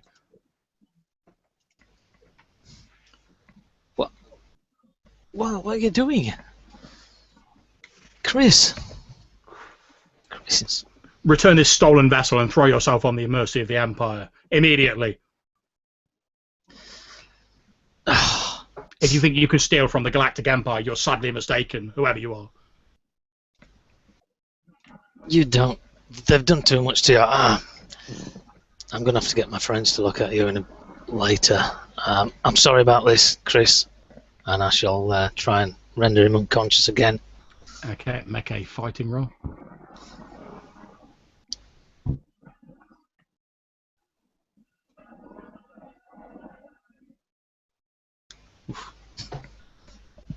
Smack. Okay, are you sticking with your roll? You are losing by 1 at the moment. So I would not do you any damage, but I would have successfully defended against that. Yes, I will. I shall. In fact, I'm going to tag my trouble if I could do. Could I do that? Because Yeah. this is getting too much for me now. Could I tag the fact that I have melancholy moments and this is just getting beyond? So how are you envisioning this playing out with this tag? I just say we've sparred many times in the past when we were lovers, and I remember a few moves. It probably won't work on him, but I remember some moves, so I do them on him. Pull him close and just flip him over on his back and just try and smack his head against a bit of the hull.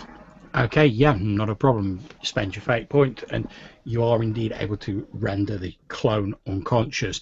It's odd for you because although there's no recognition in this clone's face as it sort of attacks you, the way it moves, the sort of postures it adopts, are very similar to those you remember Chris adopting. You're able to anticipate his next move. You duck under another blow, sort of grabbing his arm, pulling him in close, and then smacking his head as gently as you can smack someone's head into a bulkhead. And then you just sort of lower him down to the floor, knocked out again. Give him a kiss and go to the cockpit. Okay, not a problem. You head to the cockpit where Zatendi is sat. You can see this flickering blue hologram of this protocol droid's face. Yes, what is it? I'm Mara. Ah, splendid. My master, the most exalted Valar the Hutt, has bid me tell you that he is currently abiding on Coruscant. And that if you wish to settle your minor disagreement with him, that you will need to return to Coruscant, and that it would also be polite to return his precious cargo to him. Mara's eyes flicker over towards Zatendi. Yeah, I'm focused on avoiding the Imperial weapons transport that we almost hit head on. Zatendi? Turn this bucket around, we're going back. Confirm back to the planet. Yes. You, droid. Where? What? Give me a location.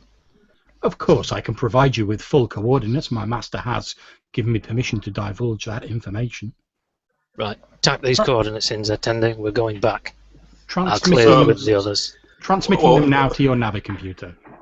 So this hut that you hate, right? That we stole from, that we kidnapped people from.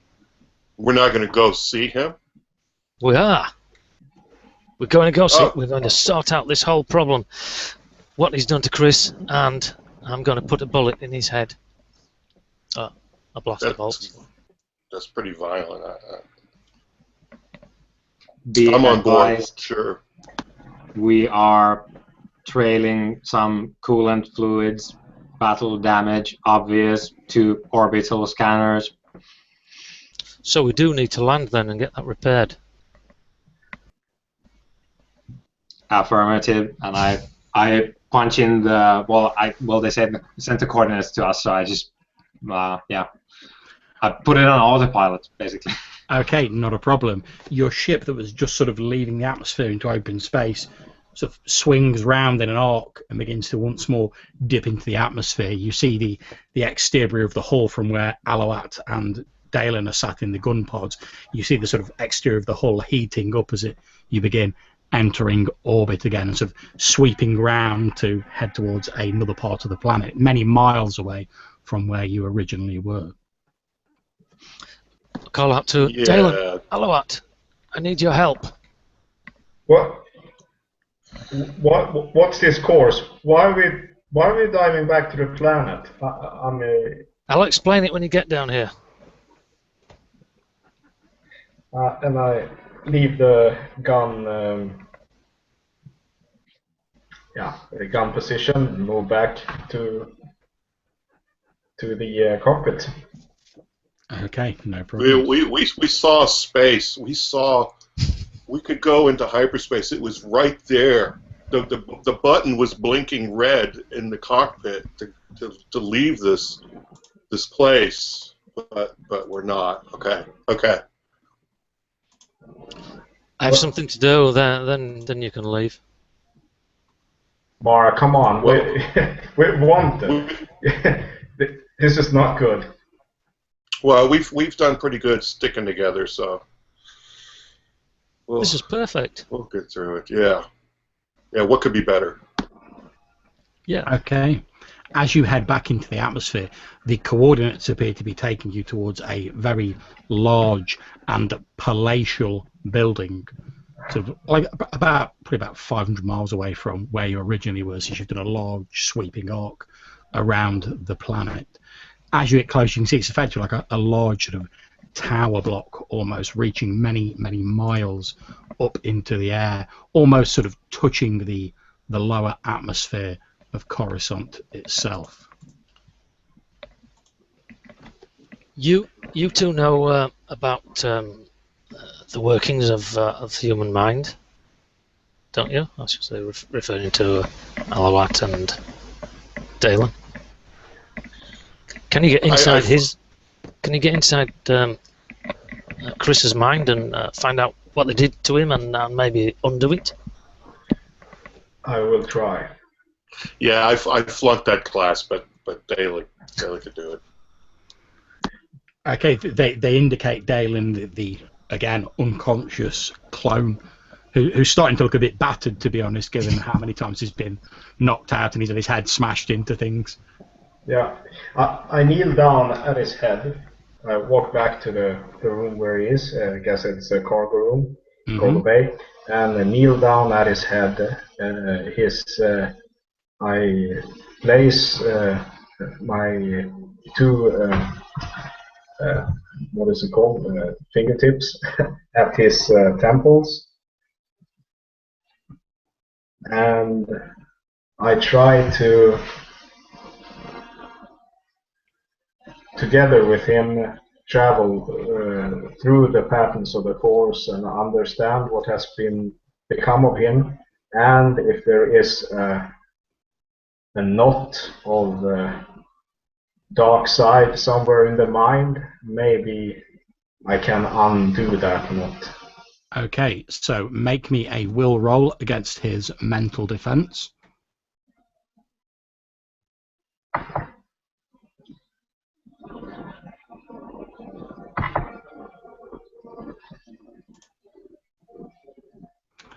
Okay, it seems...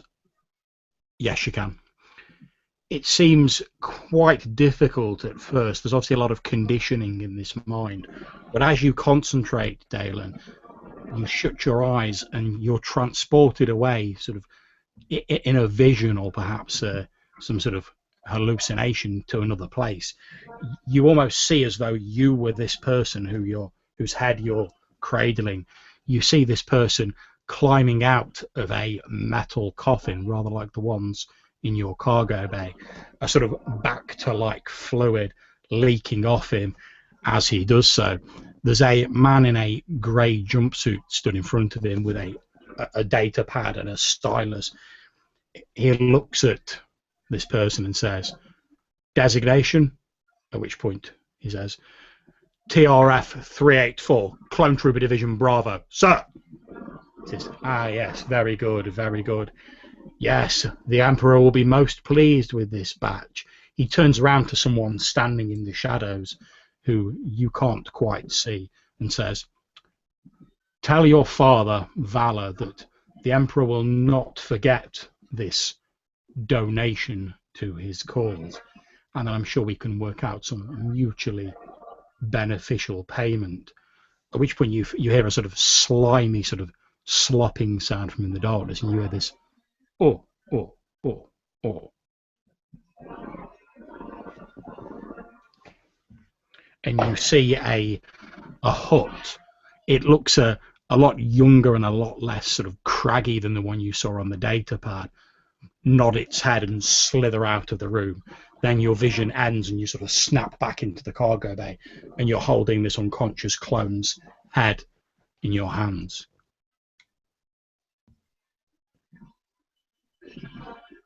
I look up, look over. I think Mara accompanied me. Yep, she's looking expectantly at you. Mara, I think this is I think your hot enemy used Chris to make a batch of specialized clone troopers. Because What? this person's memory starts by climbing out of a,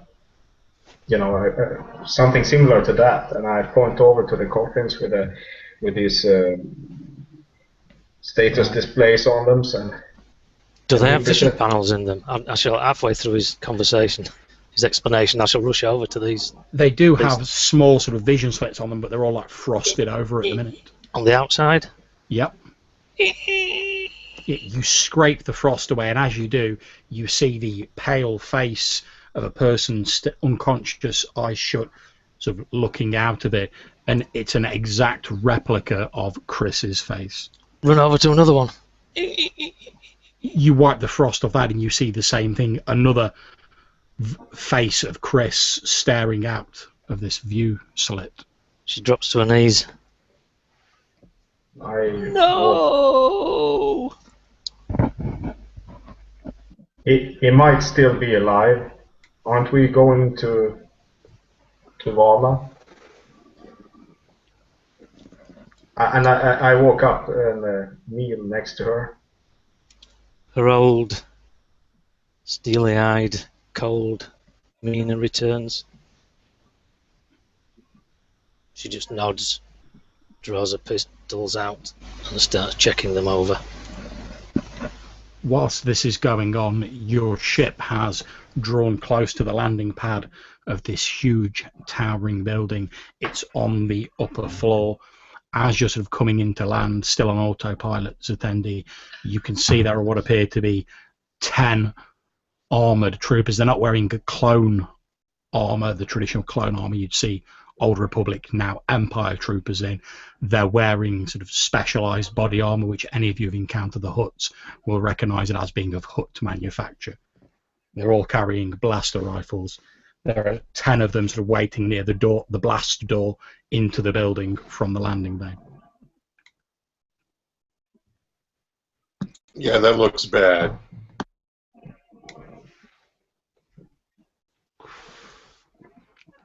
Your ship comes into land, presumably you leave it on autopilot.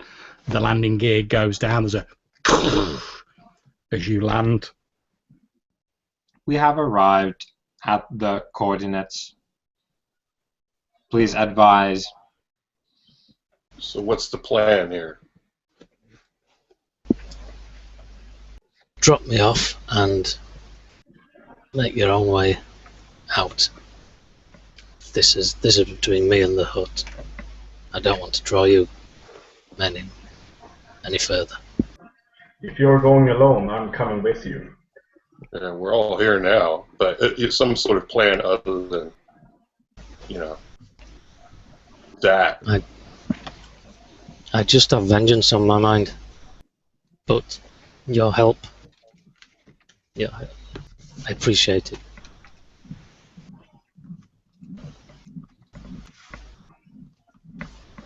Open the doors, attendee. I punch in the codes for basically just like idling on the ground. I leave it on, but Yeah, not a problem. You leave the engine running. There's a as the exit opens and the ramp slides down. Yeah. I walk up next to Mara. Right, let's find ourselves a hut. Okay. We shall disembark. So, Okay. Let's go. As you disembark, you can see these 10 armoured troopers are sort of holding their blaster rifles up. They're not shooting them, but they've obviously got them to hand, ready to, if they need to.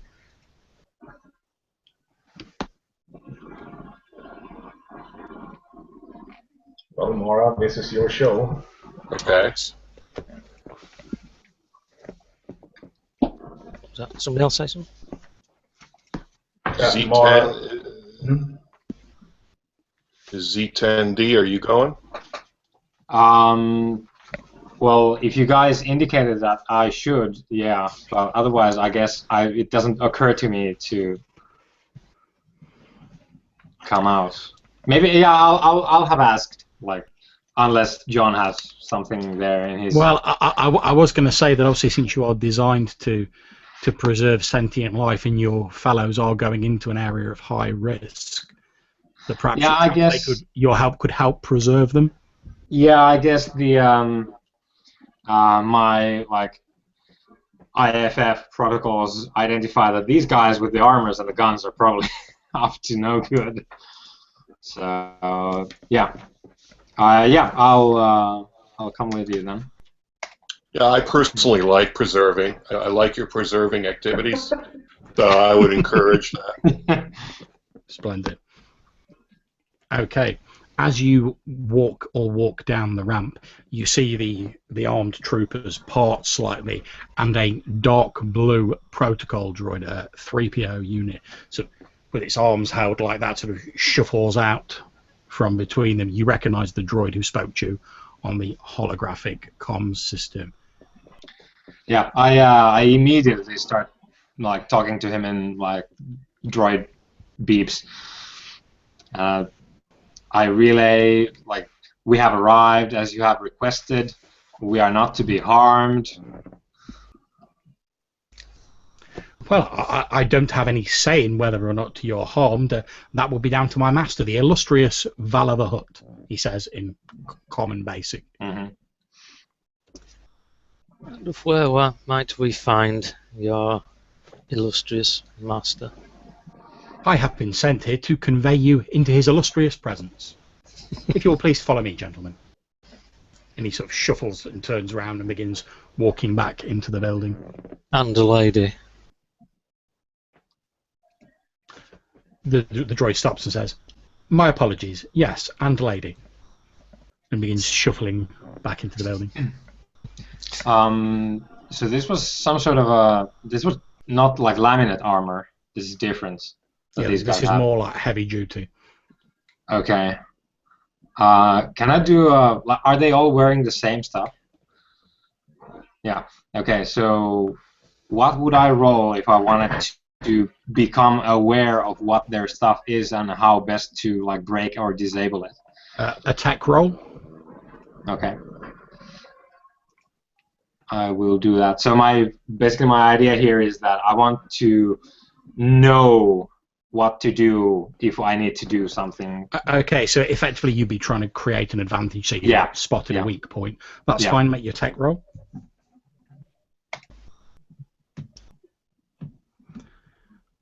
Okay, so there is the aspect of weak spot with a free invoke on it. Yeah. As you've sort of looked around, and you're like, the armor is pretty like heavy duty, but you've sort of identified some of the joints and the areas where, if you concentrated your fire on it, it'd probably be the most effective. Yeah. So what I'm doing as we walk after the ridiculous protocol droid, I'm just running all of my scans constantly at every new armed thug that I can see, so that I'm building a library. Now, like in my view, I'm just like sort of like taking like scans and like snapshots of everyone and just putting them in a folder like for reference. Okay, not a problem. As the protocol droid leads you into the building, it stops at one point, lifts out a communications device. You hear of a slightly less low-pitched voice than the Hutt you heard earlier, but it's clearly speaking in Huttese. The protocol droid responds in kind and then says, "Yes, of course, I'm taking the visitors to see your father now, Garuda," and then clips the comlink back to its side and continues leading you into the building. You're led through a bewildering array of corridors. This building is extremely opulently decorated. There are fine tapestries hanging from the walls. There are friezes everywhere. It's an extremely expensive and palatial looking building. Is it illustrious? Indeed, it is illustrious. And as you're led into the building, you're eventually led towards what appears to be a large chamber at the very top of the building. There are like two large, like a double airlock door effectively, with an ornate sort of mantle around it. The protocol droid walks up to the door, knocks on it 3 times, and then says, "Ah, Master, I've brought the visitors that you wish to see." At which point the doors hiss open. You can see a large room with a sort of lounge area at the far end of it. There are tables groaning with fruit, all manner of fresh produce. It's the height of decadence in here. There is gold fabric hanging off the walls, and lounging on this large divan on the far side of the room is the huge, warty, slimy bulk of Vala the Hutt, with a large sort of hookah pipe emerging from his mouth. He takes a drag on it and blows out a cloud of green smoke as you walk in. Are the 10 troopers still with us? Yep, they've followed you in. Mara will step forward. Vala, good to see you again. At this point, Vala responds in Huttese, but for convenience sake, I'm going to do the protocol droid translating. But whenever the protocol droid speaks from now on, it's translating Vala. The protocol droid says, "My master is very pleased that you have made it this far. He welcomes you to his admittedly temporary accommodations." Nice. We've returned your cargo. Where's the original? The protocol droid turns around and listens to Vala's response and says, "My master wishes to inform you that he is not so foolish as to keep the original template for the clone trooper batch that he has delivered to the Empire with him at all times. That would be foolishness."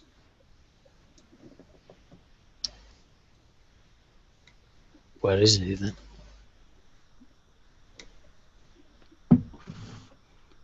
"My master, the illustrious Vala, says that your beloved is far from this place. However, the illustrious Vala does have access to the original template." Vid screen? "My master asks if you wish to see the original template, is that correct?" Of course I do. I was annoyed with him. "Very well, as you wish." The protocol droid shuffles over to one of the side walls in the room, presses a previously hidden sort of button on the wall, and 2 panels slide apart to reveal a large vid screen. It flickers on, and you see what appears to be a single metallic coffin with lights beeping on it. in a darkened room somewhere. You can't tell where. There's just like a single spotlight shining down on the metallic coffin. Carbon frozen. Of course, my master says it is the best way of preserving precious cargo. And one never knows when one will need some leverage.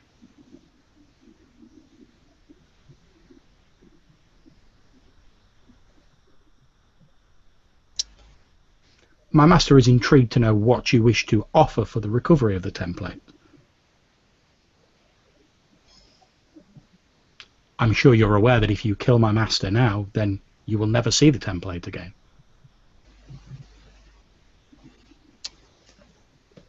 I offer him myself unless he has something else in mind.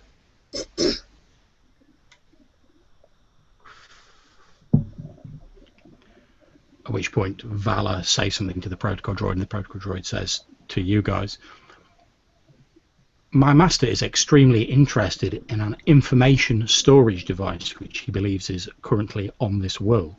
However, it is somewhat difficult to obtain, and he requires deniability.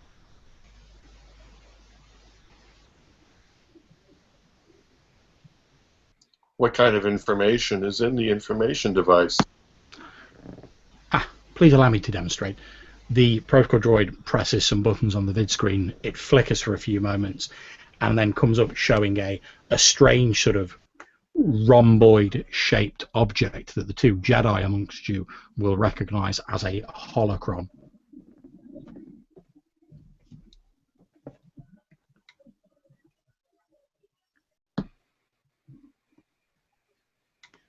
Wow.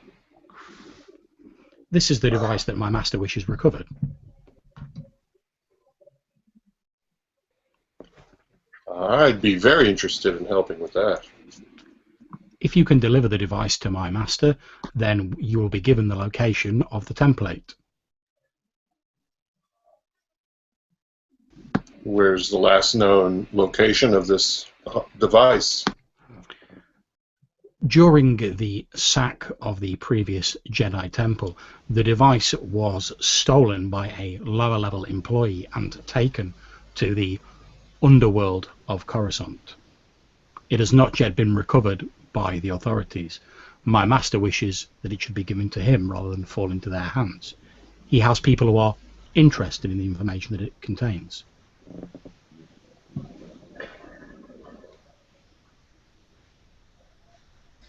Do you have any further clues as to the whereabouts of this lower ranking employee? We know that it was taken by a man named Ban Ra.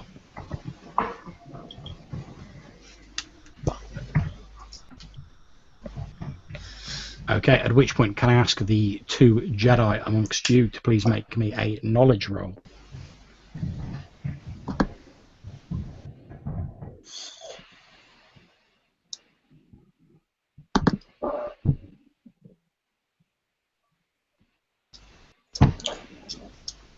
Epic. Fair. Okay, that's fine. The two of you recognize the name of Ban Ra. He was effectively a Jedi studying at the temple at the same time as you. Shortly before the sack of the Jedi temple, he was brought in because he'd made some questionable choices whilst leading a mission during the Clone Wars. There were rumours circulating amongst your peers that he was going to be disbarred from the Jedi Order due to his actions. However, with the sack of the temple and all the chaos that occurred therein, you lost track of him, and you had no idea what had happened to him.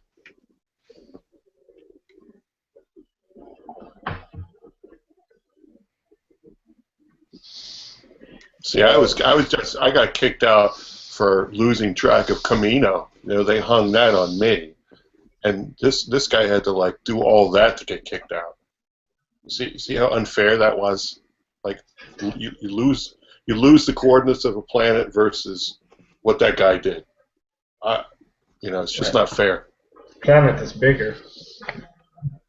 Galen, you remember hearing rumours that this Ban Ra there were rumours that he had perhaps fallen to the dark side of the Force, and he had used his powers to slay several enemies in a way that the Jedi would have found questionable during a mission against the Separatist forces. You didn't know the details, you're a bit too low level to get the exact details, but that's the rumours that you heard. Yeah. I try to straighten up, straight back. Dear almighty and powerful Allah, I believe that it is my knowledge that this device is tainted by the dark side, and I do not wish to present such a dangerous device into your possession, something that could prove harmful to yourself and your organization. Therefore, I suggest that you settle for the delivery of these clones in the cargo bay, 50 of them, and deliver the template, location of the template to us instead. I would like to roll a report for that. Okay, yeah, make me a rapport roll.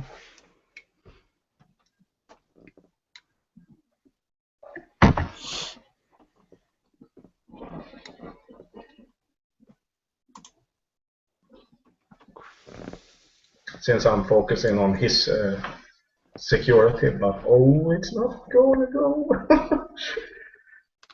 Okay, the protocol droid says, I'm terribly sorry, but my master has no time for your ancient religion. He's only interested in the information storage device. If he does not have that, then we do not have a deal. I look at We have a deal. We have a deal.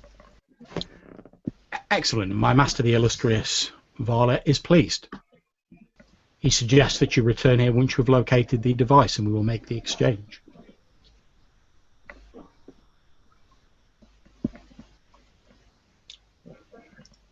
Hey, since I got an epic roll on the knowledge for this guy, maybe you've heard of something more recent? Okay, yeah, you know that basically Banrol, he was quite impulsive. He was one of the Jedi who more readily embraced the sort of the combat role that the Jedi had to move into during the Clone Wars. However, he was known to suffer from a lack of restraint. You think that he, based on what you know of him, that he probably decided to get while the going was good, make himself scarce, and he's probably grabbed the holocron and a few other bits and pieces, maybe to barter to survive in the underworld or to protect himself.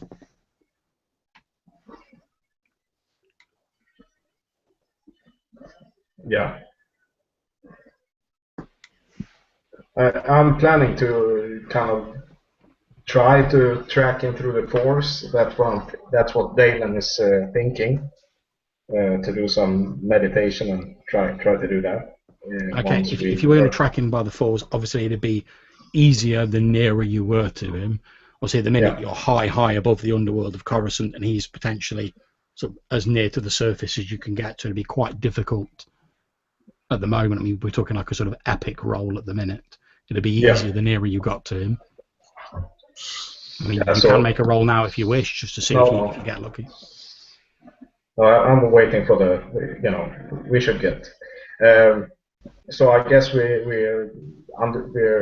this mission is something we accept and we should do right now. Then let's go. Let's go to the lower levels now. Excellent. My master will provide a small hover car to take you down to the lower levels, and then it will be returned to us. He trusts that you can make your own way back here once you've retrieved the device.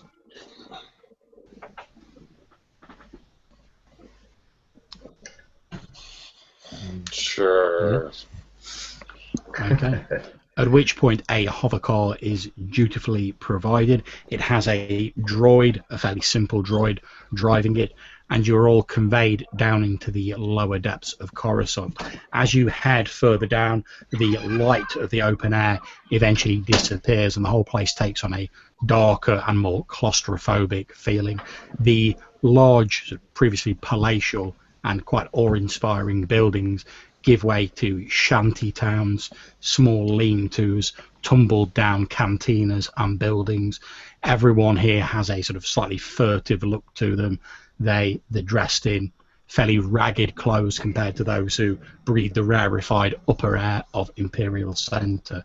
You're deposited in the middle of a street by the hover car. As soon as you get out, the droid immediately turns the hover car around and heads back. I would like to. I want to try it, and when we stop, I want to try to shut this droid off so that we can keep the car. Okay, yeah, make me a attack roll. It's not a very difficult roll. It's a simple droid.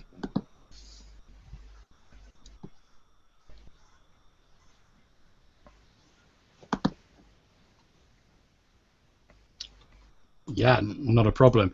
As the droid stops and it starts getting ready to wheel the car around, you basically reach in under its neck, pull out a handful of wires, and it just goes. All right, we have a hover car.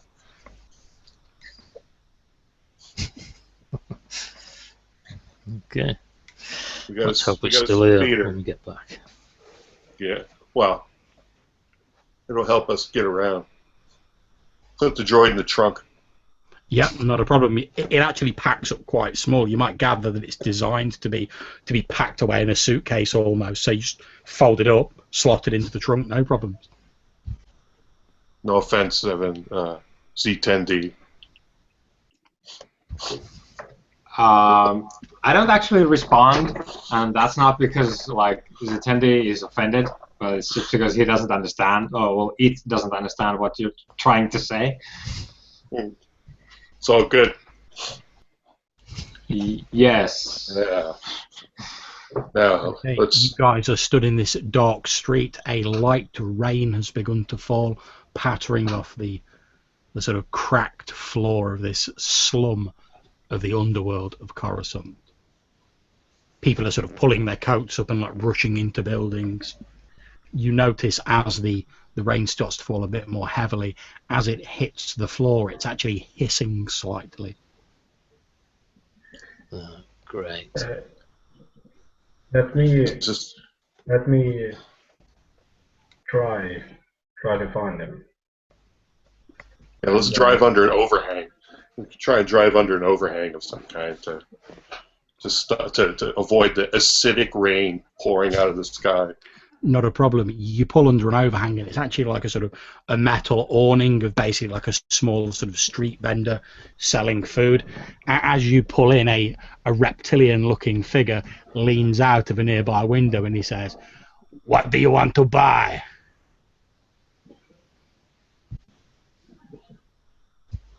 I'll just buy something. And he holds out what looks like a small lizard, like on a stick, to you, and he's like, "Only one galactic credit. You will not find better." And he sort of waves it about a little bit. Here's 2 galactic credits, and we're going to stay here for a while. Oh, that's good. As long as I have no other customers, you can stay. You can stay. It's good. In fact, have another lizard, and he gives you another one. And they're like these sort of charred, almost like lizard kebabs on sticks, and he passes over to you. They're quite tough and fairly unpleasant. I would not advise consuming this sustenance. I'm detecting hazardous levels of several chemicals. I don't know what your droid means. There is nothing wrong. I've been eating this food since I was only a young pouchling, and look at me, I'm fine. There is nothing wrong with my. And he sort of indicates behind him where you see there's basically like a sort of grill plate with a load of these like lizard kebabs on it. He said, "What would a droid know about eating? Droids, they don't even eat." It's delicious. It's delicious. Good, I can see you are a man of taste. So, Dalen. Yeah, I get out of the car and I focus on the raindrops as a method of kind of like painting the forest, moving Okay. through Coruscant and all the people there. Before you make your force roll, can I ask you to make a toughness roll? Yeah. Since you are effectively stood sort of out in like the acidic rain that's falling. And Dalen melts. Oh, that's terrible. Are you sticking with that roll? I think I need to. Okay. In which case, you take 2 levels of stress as some of the acid rain like falls on your exposed skin. It hisses and sort of like burns you slightly. It's not life-threatening, but it's quite irritating and quite painful.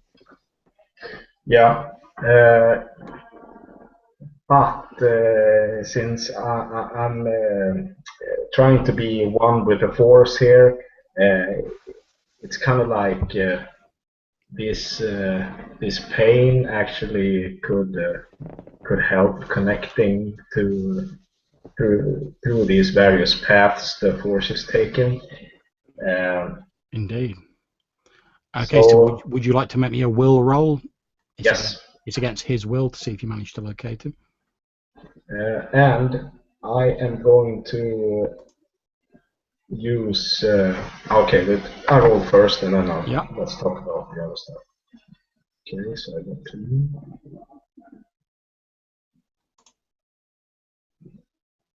Okay, so I'm currently beating you by 2. Yeah, and according to my count, I have two fate points. I think I'm going to tag my aspect of, since I'm mindful of the living force, this is one of my stronger suits within the force, knowledge of the force. Okay, so are you just adding a +2 to it? And that brings us to a tie, right? Yep. Okay, so if we go on a tie, I'll tell you that what will happen is you have sensed him through the force, but he has also sensed you using the force to locate him, unless you wish to spend another fate point and use another aspect to increase it. Basically, if you beat him, he hasn't sensed you trying to locate him. If you draw, you've located him still, but he's also sensed your presence. Yeah, I want to use another fate point, and I'm going to use that to tag my. Would it be possible for me to use my trouble in this? Yeah. Because I'm looking at, this is one of the people that we lost to the dark side and the Empire. Yeah, I think that's certainly applicable. That's fine. So as you focus on him, you do indeed sense this sort of angry, dark presence. You can sense it's coming from sort of like probably about 5 streets away.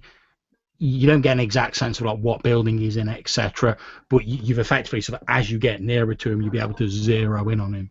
So you would be able to follow your senses to where he currently is. Yeah, and I can get in the car and we can track that way, or should I run? You could certainly track him in the car. That'd be fine. I mean, you know where he is at the minute. If he moves, unless you use the force again, you wouldn't know where he'd moved to. But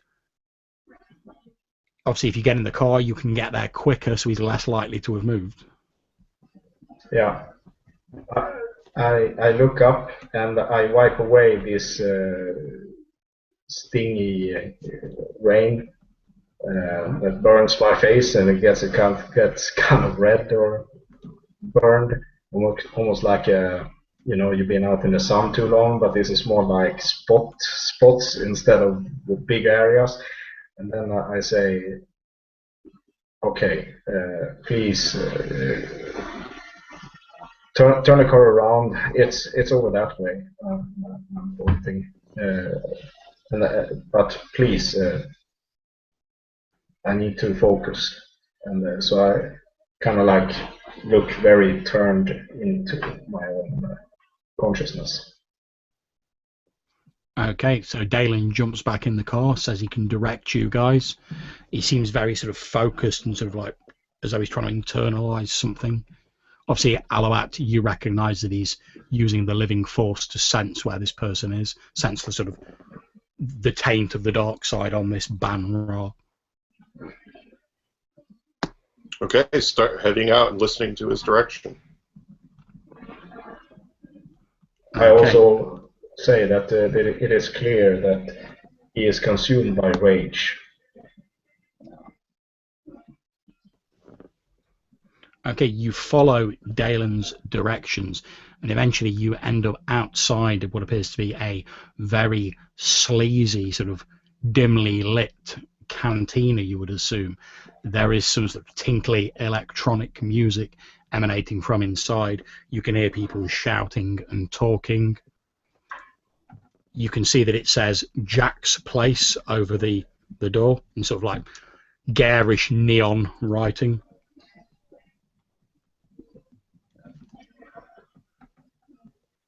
You pull up the car outside. What do you guys do? Okay, so he's in here. Let's move in. Or, Mara, any ideas? Well, you know me, I'm always for the direct approach. Perhaps someone round the back. I'll glance at Zetendi. Someone big. Yes. What? Round the back. And if anyone comes running out, stop them. I do one of the like upper body nods again and head to where Mara indicated. Okay, you make your way round the back of the cantina. As you do, Zetendi, you see what appears to be an old, sort of outdated B2 sort of dock loading droid. It appears to be carrying like a couple of like trash cans out of the back of the cantina and setting them down in a small yard out the back.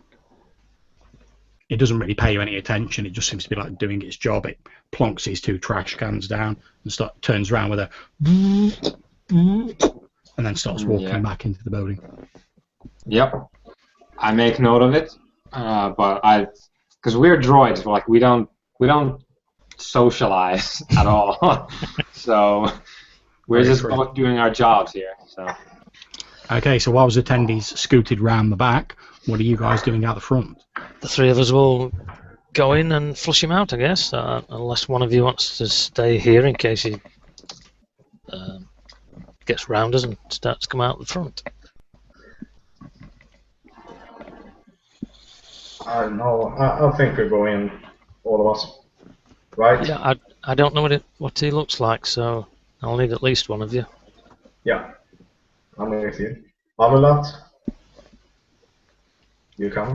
You know, I'll stay right here in case he comes out the front. Yeah. Okay, not a problem. So Alaat's staying out to the front. Zetendi is around the back. And while I'm out front, I'm gonna look for like the main power to this place in case things go bad. I can cut the power and turn it dark inside. Not a problem. Make me a tech roll.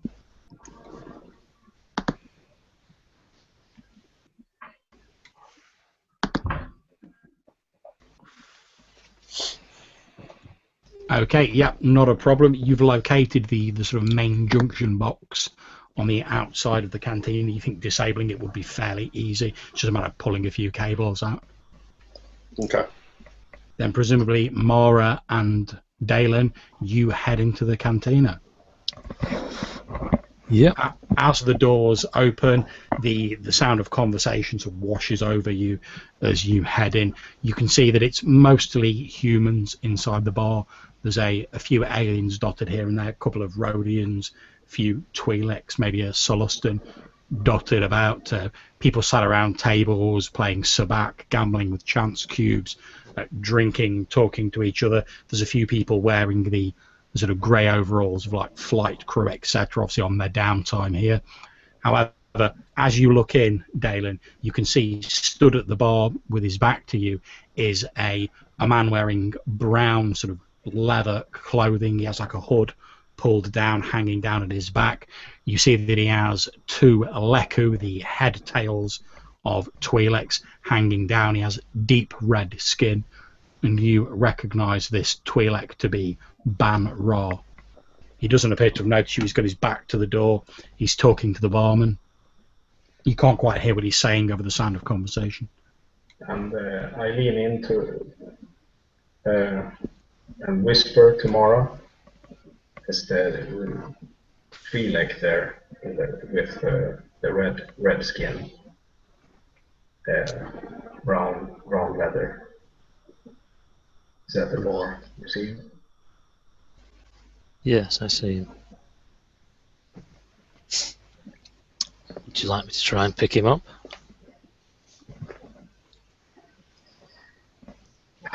Right. Take him off guard for a moment and then we can lead him out. Yeah, let's try that. Okay. I'll stay in the background. Yeah. Mara looks beautiful, basically. Body-wise, face, until you get to the eyes, and the eyes are quite scary. So she'll try and put on her best smiley eyes at the moment and wander over to the bar. Okay, as you get to the bar, you can hear the Twi'lek appears to be talking to the barman. He's saying, yes, look, I need to get passage off-world quickly, and I don't want it to go through the usual channels. Jack, they tell me that you're a man who can arrange such a thing. Jack's like, well, of course I can arrange such a thing, but it's expensive. He's like, that's not a problem, Jack. I have access to money. I just need to get off-world as quickly as possible. I need to avoid any entanglements. Well, yes. First you show me your money, and then maybe I can arrange this for you. Excuse me for butting in. I just overheard you were looking for a ship off-world. I know of one such ship. The Twi'lek eyes you suspiciously and then says, and who are you? I don't know you. You could call me Mara. I'll have a drink of that and I'll point over some optic behind the bar. The Twi'lek just sort of stands there looking at you. Just a smile. The barman says, well, you must give me your credits if you want to drink. Okay, somewhere around my skin-tight suit will be a pouch with money in it. Not a problem. You chuck him a few credits, and he puts down a sort of cyan blue drink that sort of fizzes as he puts the glass down in front of you. Oh, perfect. Matches my eyes. The Twi'lek says, your ship, is it fast? I think it is. Fastest possibly you'll be able to afford. And tell me, how can I be sure that this isn't some form of trap set by my enemies? It's become very difficult to get off-world recently.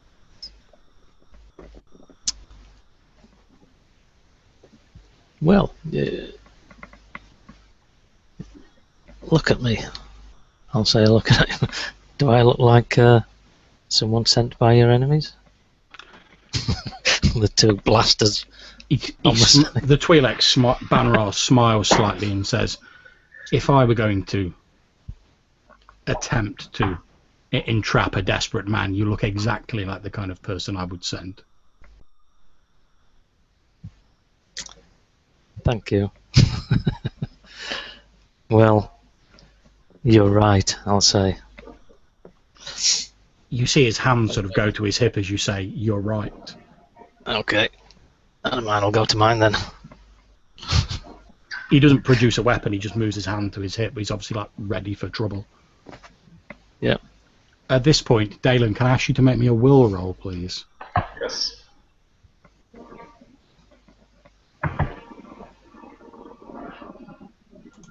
Great, +4. Okay, I'm currently beating you by 1. So my thoughts betray me, perhaps. Indeed. Okay, at this point, Mara, can I ask you to make me a will roll? Will. I'll have to check my sheet. Okay.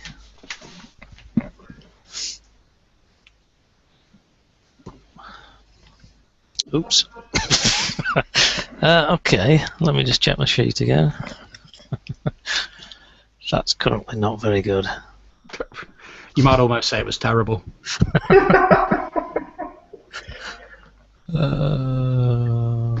Brutal. Yeah.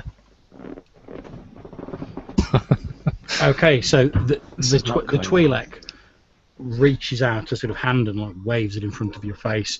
Both Dalen and Alawat will feel someone using the Force. And as he waves his hand in front of your face, Mara, Yeah. he says, "Do you want to leave me alone and go about your business?" At which point, sort of quite beside yourself, you find yourself thinking, "Yeah, I should probably leave this guy alone and go about my business." Yeah. He's not the man I'm looking for, perhaps. Indeed. So, yeah. Well, it's a bar, and I normally drink in bars, so I'll take my drink to another table and just. Okay, so Dalen, from where you're standing, you obviously see this. Most people would have missed the sort of slight gesture of the hand, but as a Jedi, you're well aware of what he's just done. He just like waves a hand in front of Mara, and you can just about pick up the fact that he's basically said, "Ignore me and go about your business." And you see Mara's eyes sort of glaze over for a few seconds. Then she just like grabs a drink and goes and sits by a table like far away from him.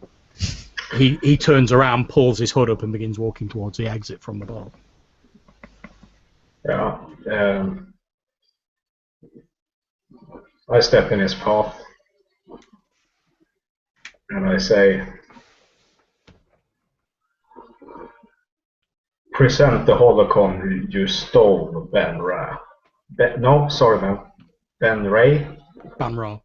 Ben Ra. Present the holocron you stole. Give it to me now. He looks at you, and you see a sort of flicker of recognition on his face, and then he says, he lowers his voice almost into a hiss and says, "I am a member of the Jedi Order. Who has greater right to a holocron than a member of the Order? Certainly not this Empire. I will take it away from here to a place of safety. Now move out of my path." The holocron is tainted by the dark side, and so will you be if you study it. Present it now. At which point he chuckles in a slightly menacing fashion and then says, "And tell me, where did the Jedi Order's much vaunted knowledge of the light side get them? What triumph did it win them? They have been destroyed by the Empire. They did not even see their enemies coming because they were too weak to believe that someone who was not of their order could threaten them. I ask you one last time, step aside."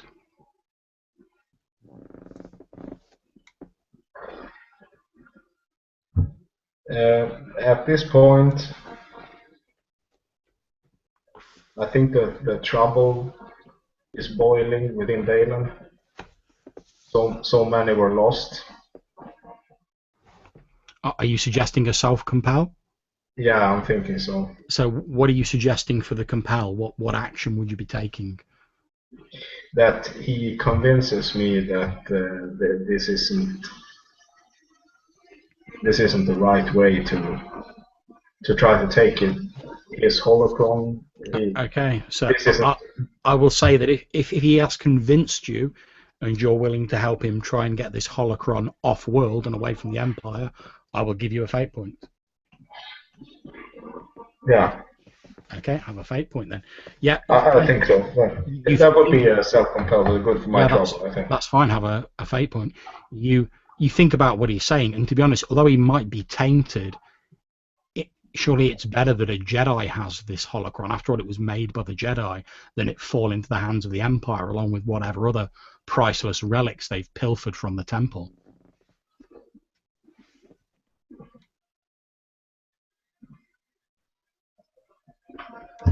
We do have a ship. Then let us use your ship to get off world. We can take this holocron. We can make a new start.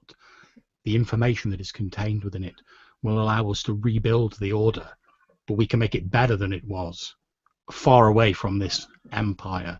There are many worlds out there where we could head to. Join me. But we need to we need to resist. We need to build a force to resist them, to rebel against the Empire, and we need to help Mara to find her lost love. I don't have time to help anyone find their lost love. However, you are right. We do need to build up a force to oppose the Empire, but we cannot do it here. We need to head to a place of safety, train new people in the ways of the Force. Only then can we oppose the Empire. We have 50 clone troopers in the ship. Oh, sorry. I was going to say, hey, Mara, can you come out here for a minute? Can you come here? Come out here.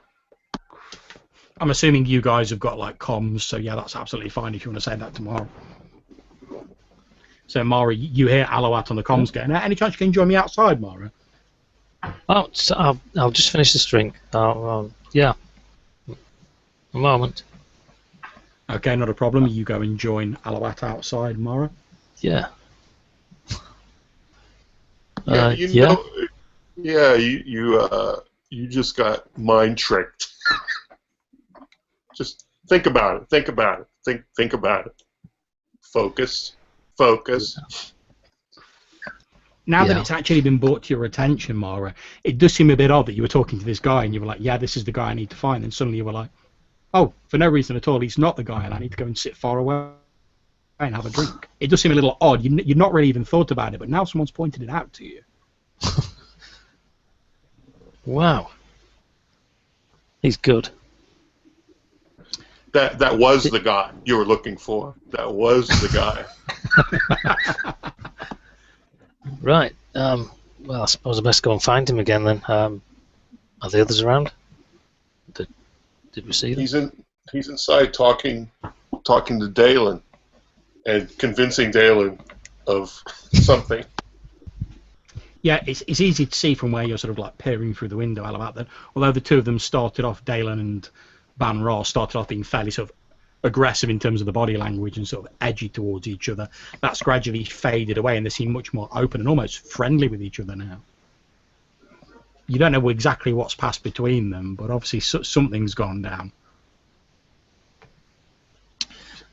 So Dalen, Ban Ra looks at him and he says, let's go then. Let's take your ship. We can rebuild the order. We can make it stronger. And once we have done, we can come back and we can sweep this empire aside. We can restore the Republic. Think of it. You're right. I will. Let's go to Branaxia, my homeworld. There are troops that are loyal to the Queen that we could rally to the cause. He puts a hand on your shoulder in a friendly gesture, which obviously Alawat you see through the window, and he says, well, take me to your ship then and we'll be away from this awful place. And I pull up a comm link and I said, Andy, we are going back to the ship. And is the situation diffused then? Things have changed. So come to the front again.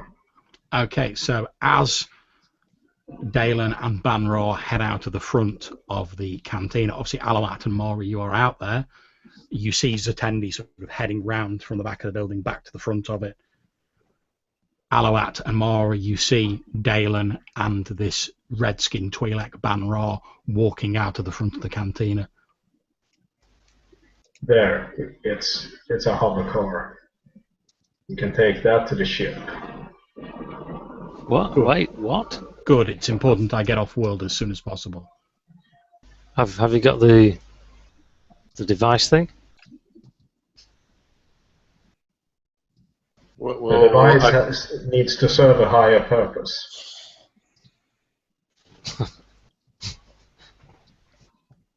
Isn't Ban Ra a little bit dark side tainted? No offense, Ban Ra. No offense, but aren't you like tainted at this point? He looks at you with almost like a look of amusement on his face, and he says, "And by whose opinion am I tainted?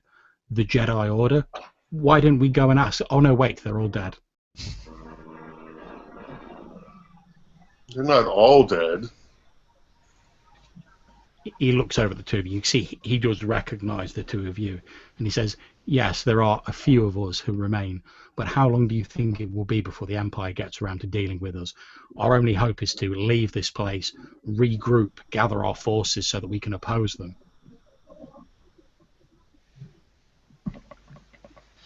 Dalen has a contact he believes will help us. Instead of simply eking out our lives, waiting for the Empire to kick down our doors and exterminate us, we should head to Braxia, did you say it was called, Dalen? Yeah, Branaxia. Branaxia. We should head there to meet Dalen's allies. We can rebuild the Order, make it better than it was, stronger than it was, and only then will we have the strength to oppose the Empire. The three of us, and he holds out a hand in Alawat and Dalen's direction. The three of us could be the genesis of a new Jedi Order. Think of it. I'll draw my blaster and say, the one of me needs that device for a personal quest first. Then you can have it back. He looks at you, and Alawat and Dalen, you both feel like anger is strong within this person. He looks over at Mara and in a cold voice says, "And tell me, whoever you are, is your personal quest greater than the fate of this entire galaxy?" No, just a minute here. Just wait a second, and I'm going to reach into my bag, and I'm going to spend a fate point, and you invoke there's a holocron for that. And I'm going to take out another holocron that shows his crimes that he committed is now going to project that all around us. Can I do that? Not a problem. You can't project all his crimes. You've only got a limited amount of time, but you sort of zero in on the worst one. And basically you see like a small hologrammatic recording sort of in the air over this holocron as Alawat holds it out, and you basically see a battlefield. There are dead clone troopers everywhere and separatist droids fighting. You see one of these separatist leaders sort of lying on the floor. As you watch, Ban Ra sort of like pushes a dead body of one of his own clone troopers off him. You can see he's covered in injuries. This separatist leader steps over towards him, raising a blaster pistol, pointing it at his face. Then you see Ban Ra, his face has this intense look of fury on it. He reaches out with his hand and closes it as though he's grasping something. You see this separatist leader like, and then he falls to the ground, and the recording winks out. This is not someone that needs to be in control of a holocron. Ban Ra laughs and says, "You cannot control a holocron. It is simply a receptacle for information. It's what you do with the information that's important. Didn't they teach you anything at the academy?" Well, I wasn't there a long time, but I did understand what was happening. But Ban Ra actually laughs at that. You notice his face actually softens when you say that, because he himself was like on the outs with the Jedi Order, so he's like, yeah, legit. But when I see that, when Dalen sees this seen. He thinks about his loyalties and knows that his family is what he brought here to this place. As you're thinking that, Dalen, Bannerar says, if you don't trust me to found a new order, then if you agree to found the order yourselves, the two of you, and he points at Alouat and Dalen, and you take us to a place away from here, I will give you the holocron and let you found a new order. I'm not egotistical enough to believe that I, one man, could make a difference in the galaxy, but the information in that holocron could be used to found a new order. I have an idea, suggestion. Can you transfer some, if not all, of the data from the one you have into, say, that one there? I believe it would be possible, however, it is beyond my meager technological aptitude. Yeah, I happen to be a librarian. Not to brag, but yeah, I happen to be a Jedi librarian. I happen to have the skills exactly needed to do something like that. Not to brag. So you could make a copy, and perhaps even put some kind of security thing on it, like a time delay erase, delete thing on it, and then we give that to the Hut, get Chris, and then you can escape to this planet with the original. Bannerar says, "What do the Huts have to do with this affair?"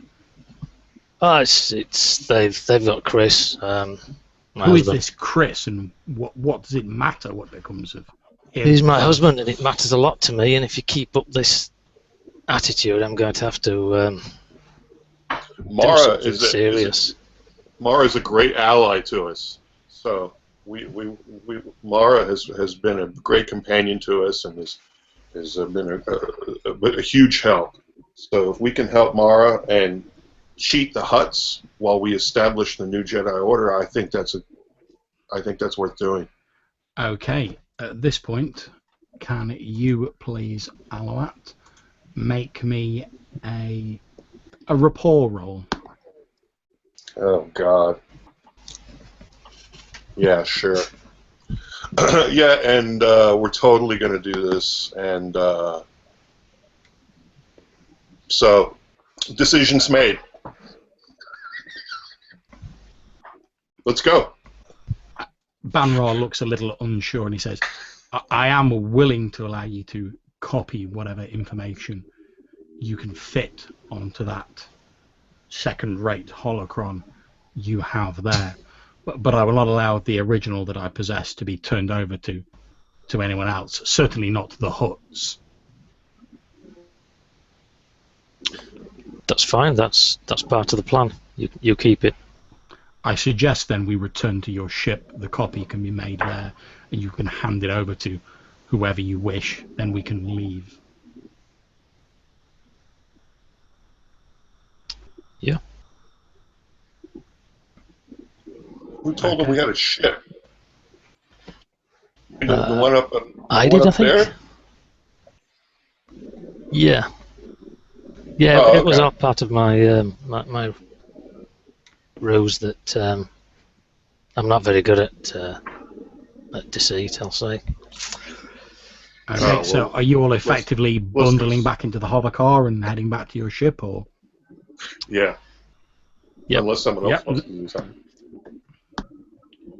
Okay, not a problem. No, there's just a lot of conflict around this whole situation for me. But I'm getting pretty quiet. Okay, you all hop back into the hover car, and within a matter of minutes, you've headed up to the landing pad where your freighter is waiting. You can see that there's still like 10 of these heavily armored guards stood on the landing pad. You can also see that the protocol droid, the dark blue protocol droid, is stood there. I shall try and distract them in the best way possible while the other guys can do the tech stuff. Okay, how do you plan on distracting them? I shall just walk into the middle of them and just look around and talk rubbish. If that's have you seen this blaster? This was my husband's. It's called Pain. Okay, now I'd like to offer you a fate point tomorrow, since just how well do you keep your composure as you walk into the middle of these 10 guard and you notice that they're all standing in a fairly familiar posture to you, the sort of way they're holding themselves? Oh, is that how Chris used to stand? Pretty much. Oh no. So she starts talking. She lifts her own gun, which is Pain, and then sorry, this is Chris's gun, Pain, and her own. She calls it Pleasure, and her voice drifts away as she looks at the two guns. Okay. And she remembers back to the times when they were both used simultaneously by each other all those months ago. Okay, as you're having this discussion with the troopers who aren't really participating in the discussion, you doing the talking, make me a rapport roll. Okay.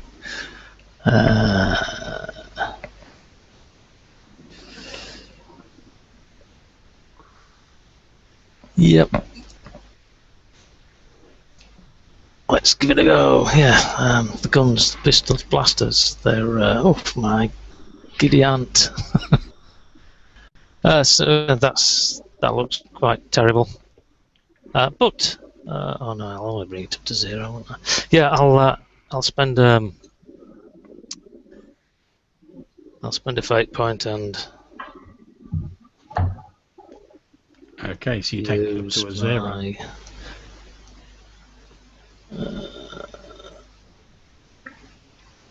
yeah. It's fine. I know you've got aspects that can cover this. Yeah, the wild card one about the guns. So okay, yeah, no problem. I'll use that and try. So try as you walk into the middle of them, are you re-rolling it? I think yeah, go for it. Let's risk it. I'm a gambler. There we are. So that's a +2. Yep, fair. Okay, not a problem. So as Mara walks into the middle of these troopers, starts displaying her guns and talking to them about that, the rest of you presumably head on board the freighter? Yes, absolutely. You head on board, yeah. Banra follows you on. As you head on board, locking the door behind you, of course, he reaches inside like this large inner pocket of his coat and takes out this sort of dodecahedron-shaped holocron that's a sort of dark metallic gunmetal grey with sort of red lights flashing on it, and he sort of puts it down in front of him, still keeping one hand on top of it. Okay, I'm gonna try and transfer some of that information so that at least we can make my perfectly great holocron act like the one he has, at least for a little while in front of the hut. Okay, not a problem. This is going to be, you're going to require a good tech roll to do this. Can I assist him with the force somehow? You can roll to create an advantage if you wish. So if you wish to do that, make a will roll. Yeah, and kind of like a systems transfer thing. That's fine. Yeah, you're using your Jedi knowledge to sort of advise. Okay. So yeah, I will say that you've created the advantage of guided by the Force, and there's a free invoke on that, so that's available to you, Aloat, as you make your tech roll. Okay.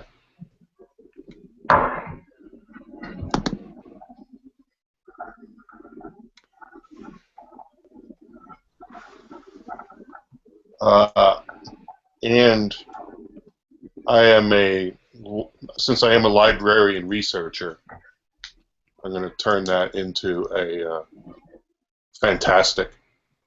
Okay, with that fantastic roll, not only have you managed to copy like 99% of the information onto your holocron and set the sort of time delay deletion, but you've actually managed to sort of change the appearance of the holocron slightly with the advice from Dalen, so it actually now looks a little bit more like the holocron that Banra has.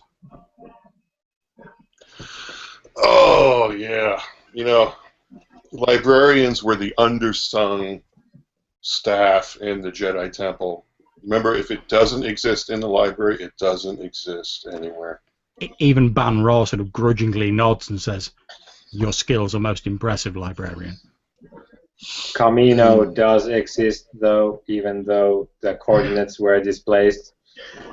No one ever proved that I'm the one that deleted that. It was some user named Count Sexy. I don't know who it was, but they're the ones that deleted Camino.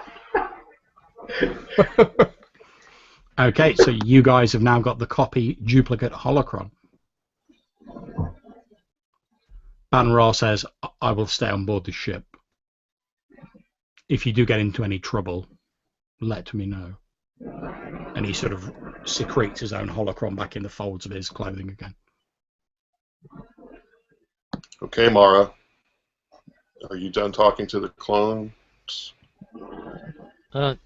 Yeah, they weren't very responsive. We Got you can. guys. We can. Cat got you. Here, Too? look.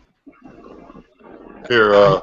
As you hold We're the ready. holocron up, the protocol droid's like, splendid. I see you have my illustrious master's merchandise. If you please follow me. And he turns around and starts walking back into the building. Let's go. Yeah. You're all led back. Put my blasters away, incidentally. As No we follow. problems. The guards file in and follow you as you're led to the same sort of decadent quarters that you were in previously. Vala the Hutt is still reclining on this lounge at the far end of the chamber. The protocol droid stands next to him, and Vala begins speaking, translated by the droid again. If you'll forgive me, my master wishes to authenticate the device that you have bought him. Once you have this once you have authenticated this, you're just going to have these troops kill us. So why don't you have them leave the room before I give you this? You hear the Hutts behind go, oh. And it says something in Huttese, at which point the troops do indeed turn round, and 5 of them leave the room. 5 of them remain. Once the door closes, right, then I guess I'll give them the droid takes the holocron and it runs its sort of scanning beam over it, turns round to the Hutt, says something in Huttese, turns back to you and says, "My master is satisfied that this is indeed the item that he sent you to retrieve." The droid takes out the communications device it was talking into earlier, holds it out towards Umar and says, "The coordinates for the template are on this datapad. It has been a pleasure doing business with you." I wish I could say the same, but thank you. I should take the datapad. Let's look at. Can I look at those? Yeah, sure. Yeah. Or they look like legitimate? Where do they lead to? It appears to be coordinates for a small planet in a sort of sector on the outer rim known as the Draconis sector. It's only recently been surveyed. There's not really much known about the sector, although it does border Hutt space. Okay, that makes sense. Right. Let's go then. Okay. Are you heading back out to the ship?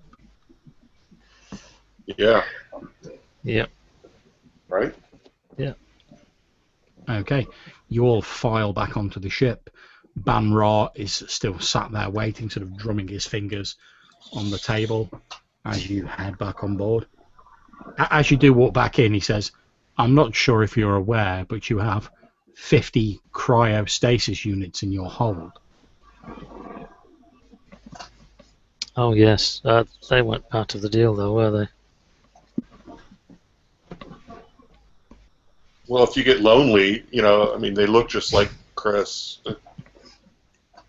That's never too soon. Too soon. Yeah. We'll wait till we get into space. But Banra says, what do the cryostasis units contain? Clone troopers. They could be useful to us.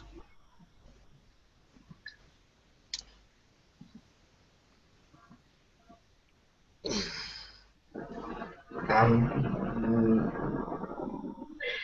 don't think that is not the proper way to go. I had the same thoughts myself, but I believe that it will cause more too much. And frankly, they are probably programmed in some way that to be loyal to the Empire. Setandi, could you please man the pilot seat?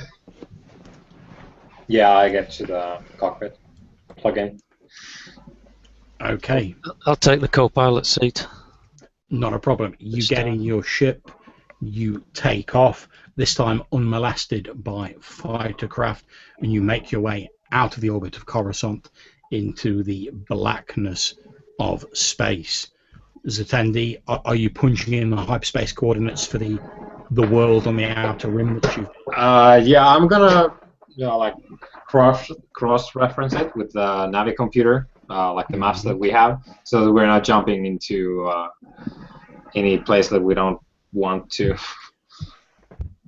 So does it look like the coordinates actually check out against the maps that we have?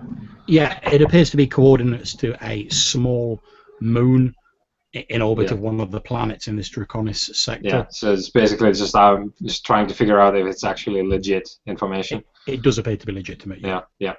Okay. In that case, yeah, we head that way. Okay, so we jump forward a couple of days' time to your ship emerging from hyperspace in the sort of orbit of this small moon on the outskirts of known space in the Draconis sector.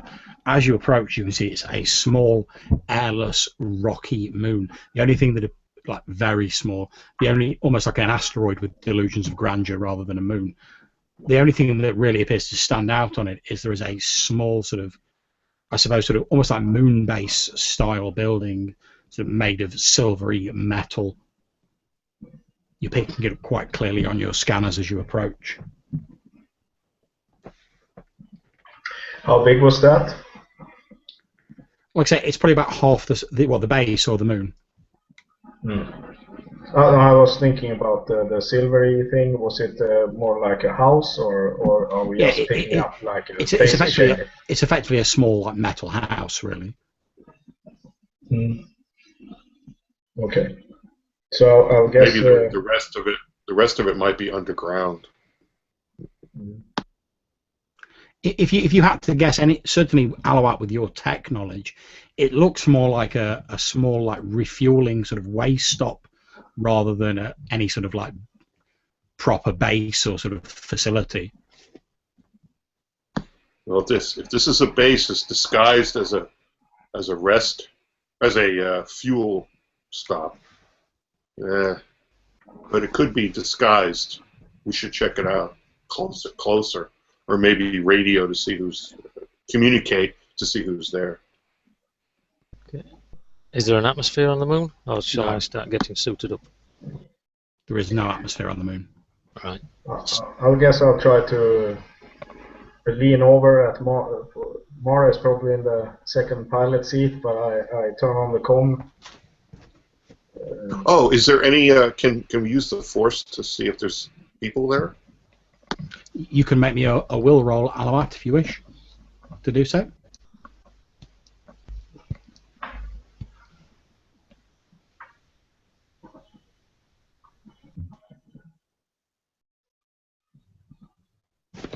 Okay. With your fair roll, you are picking up that there are sort of vague tremors in the force, but it's very subdued. There's something there. That's all I can detect. Something, slight tremors in the force. Looking at the scans, Zatendi, you can see that there's probably just about enough space for you to land your freighter on this small moon. Well, you'd have to land pretty close to this small fuel depot, effectively, as Alawat has called it. Yeah, I do so. Unless someone like instructs me otherwise.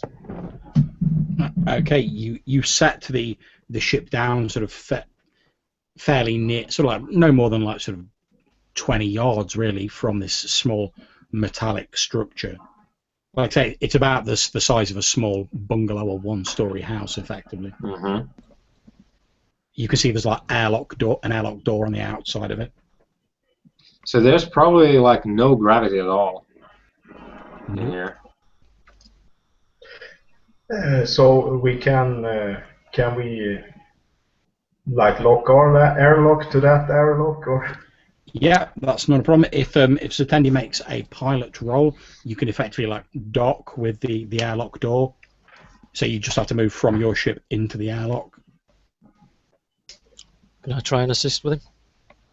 You can roll to create an advantage if you wish with your piloting. So you'd be sort of like providing telemetry, etc. True, that's what we're doing then, yeah. Checking some other instruments as he's coming in, just confirming things with him. So make your roll.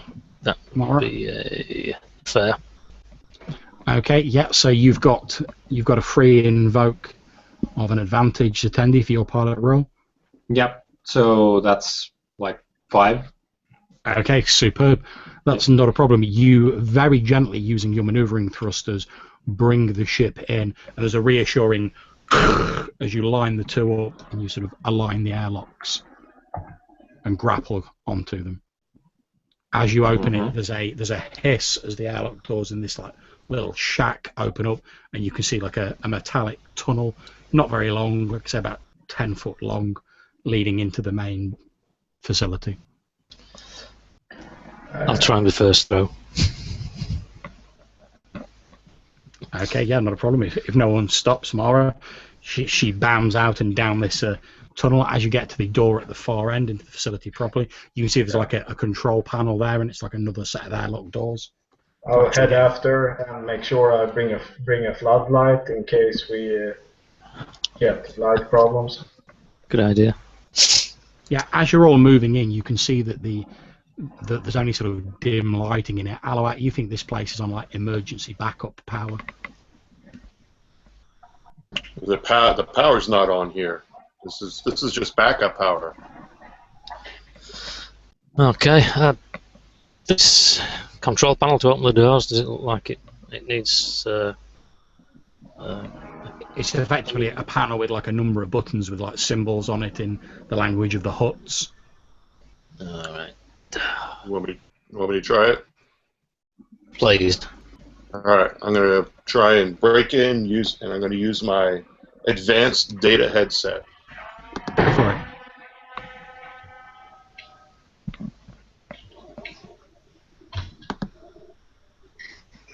Oh, come on. I don't have any fate points, so. Okay, so what I will actually do is, rather than just saying you failed at that, I will offer you a choice. You can either not succeed, or you can succeed at opening the door. However, in doing so, you've had to reroute some of the power, the emergency power, into the door to get it to open. So you'll effectively have sort of cut the power to the base, but the door will open. Yeah, okay, that sounds good. It's going to get dark. Okay, and right now. As Alawat says that, and he's sort of pulling wires out and messing around with the controls, there's a and all the lights go off. The door sort of half creaks open, so you can sort of see by the sort of flickering, fading light into the room beyond. You can see what appears to have once been some sort of medical bay, although it's been mostly cleaned out. The sort of there's like a gurney here, various other medical implements, and in the centre of the room, attached by wires to instrumentation panels, which are now without power, is one of these cryogenic suspension coffins. Oh, we should probably get that power. Yeah. Sorry. Yeah. Can I reroute some batteries or something? Okay, you think unfortunately, due to the fact you had to like route most of the power through the door, and that was pretty much the fading power it had left, there's not really anything else you can reroute. The place is pretty much running on empty. Hey, Z10, D, can you come? Yes. Can you come bring a power pack from the ship, quick? I presume that we have such a thing. Yeah, that's absolutely fine. Yeah. Yeah. So I go get some. Not a problem. Zatendi returns with a couple of like power cells. Obviously, they're not particularly brilliant because you've not wanted to compromise the ship. It's like a couple of the sort of reserve ones, so they're not brilliant. But he does hand them over to you, Alabat. You think you can probably buy yourself like maybe 15 minutes extra power before these cells are depleted? Okay. Okay. Stand back. All right, we got. You want me to roll or just? No, that's not a problem. You've just got to plug them in effectively. As you do so, the lights come back on, but they're still dull and sort of flickering a little bit. Oh, man. So we can open this now, or? Yeah, the door is open.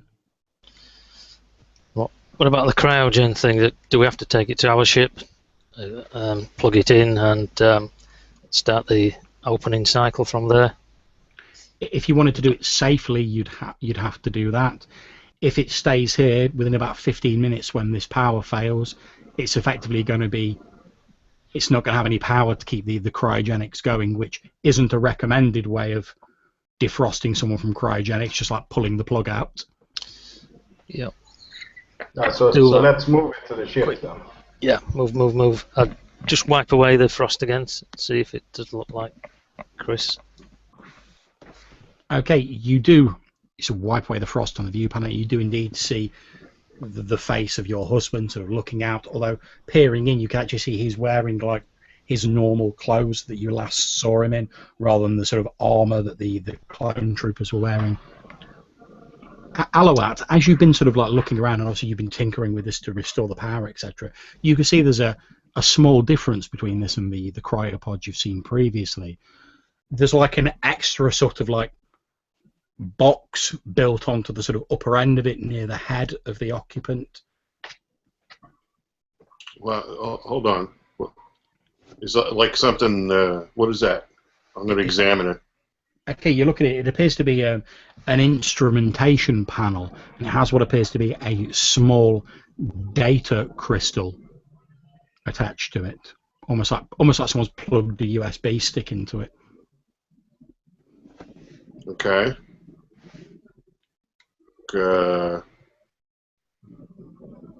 Like, does it look like it's required? Like, if I pull it out, will he die? Maybe a tech roll. Okay.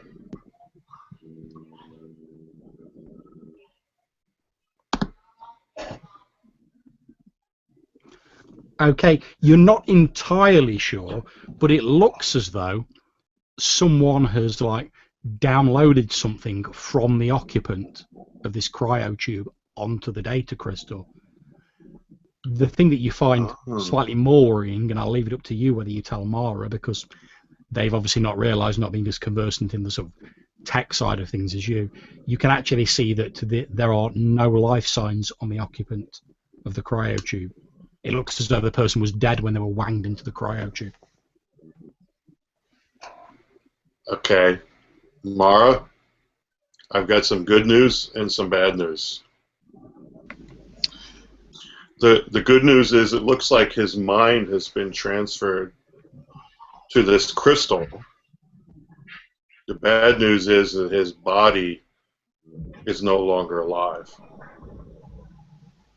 So maybe there's a way to transfer his memories from this crystal to one of the clones we have in the ship.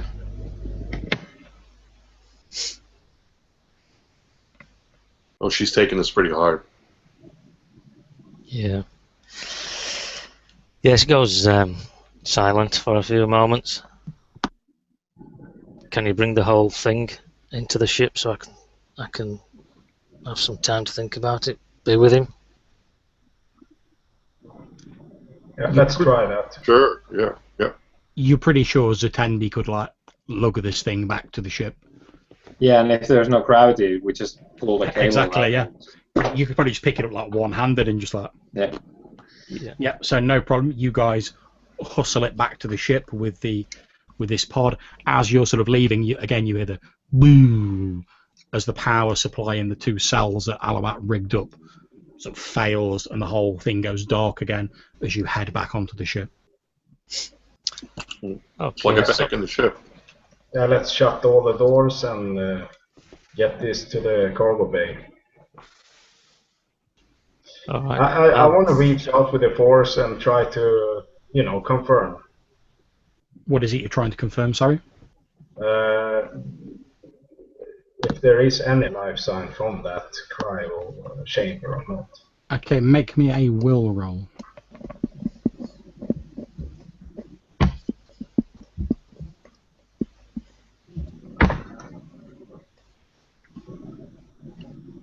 Okay, as you attune yourself to the power of the living force, you're not picking up any signs of life from the cryo tube. However, Alouat, are you still holding the crystal, or did you plug it back in? I plugged it back in.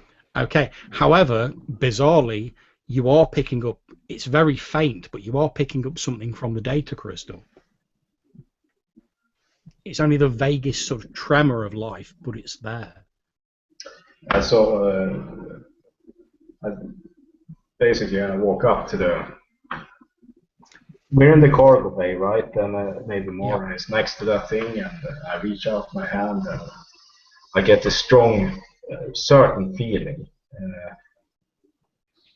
And I'm convinced. And I look up at Mora and I say that I believe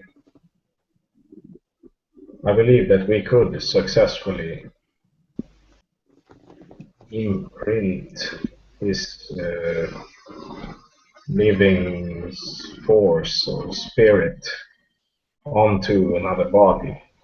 But would that be too much clinging on to life instead of accepting what we have and go forth into the force? I'm not ready to do that. I think I'm ready to bury his body in space, probably, and I'll keep the crystal until such times as I decide what to do with it. Sometimes you can communicate with these sorts of crystals. Maybe the librarian can help. I'm not certain. I place a hand on Mara's shoulder and say, we're strong in such a difficult moment. Yeah. I've still got some vengeance to enact. So I'm basically back where I started, although I have Chris with me in spirit. Okay.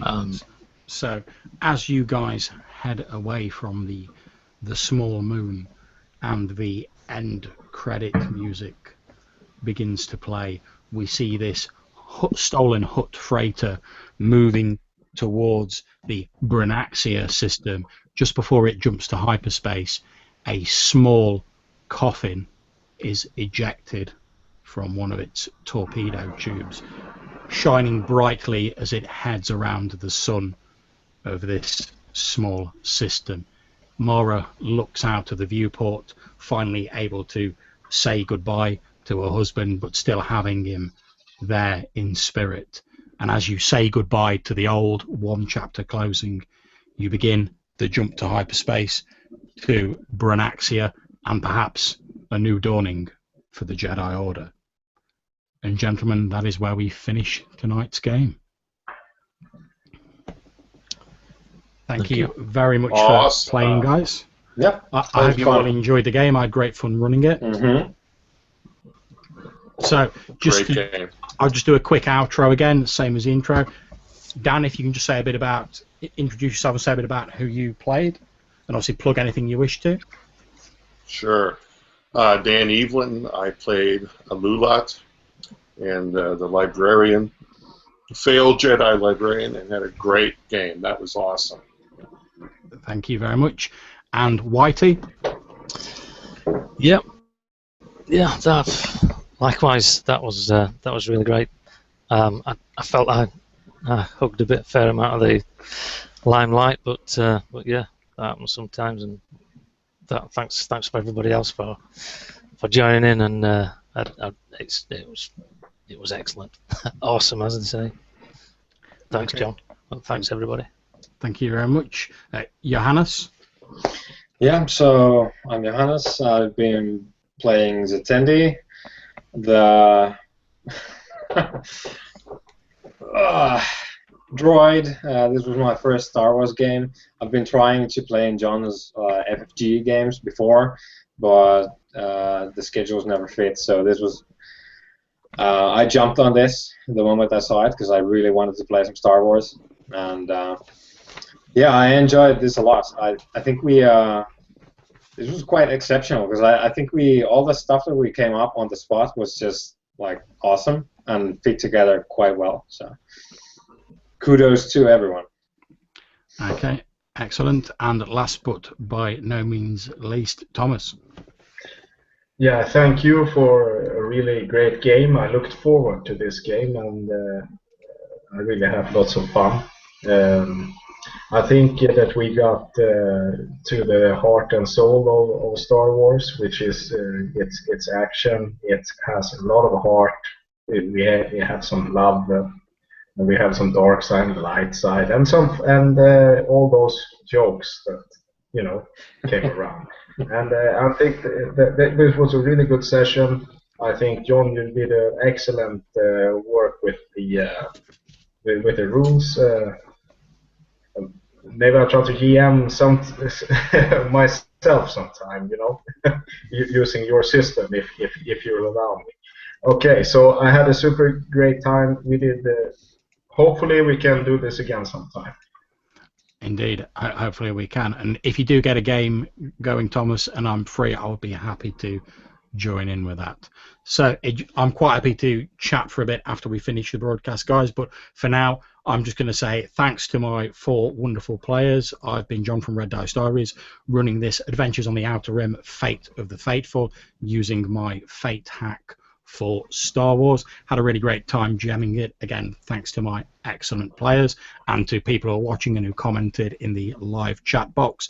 If you're at all interested in Star Wars gaming in its various forms, I highly recommend you check out the Tides of Change Facebook group. It's a great group with lots of people playing Star Wars, mainly FFG, but there's other stuff in there as well. So until we see you next time, from myself and all of my players, thank you very much for watching, and goodbye. May the Force be with you.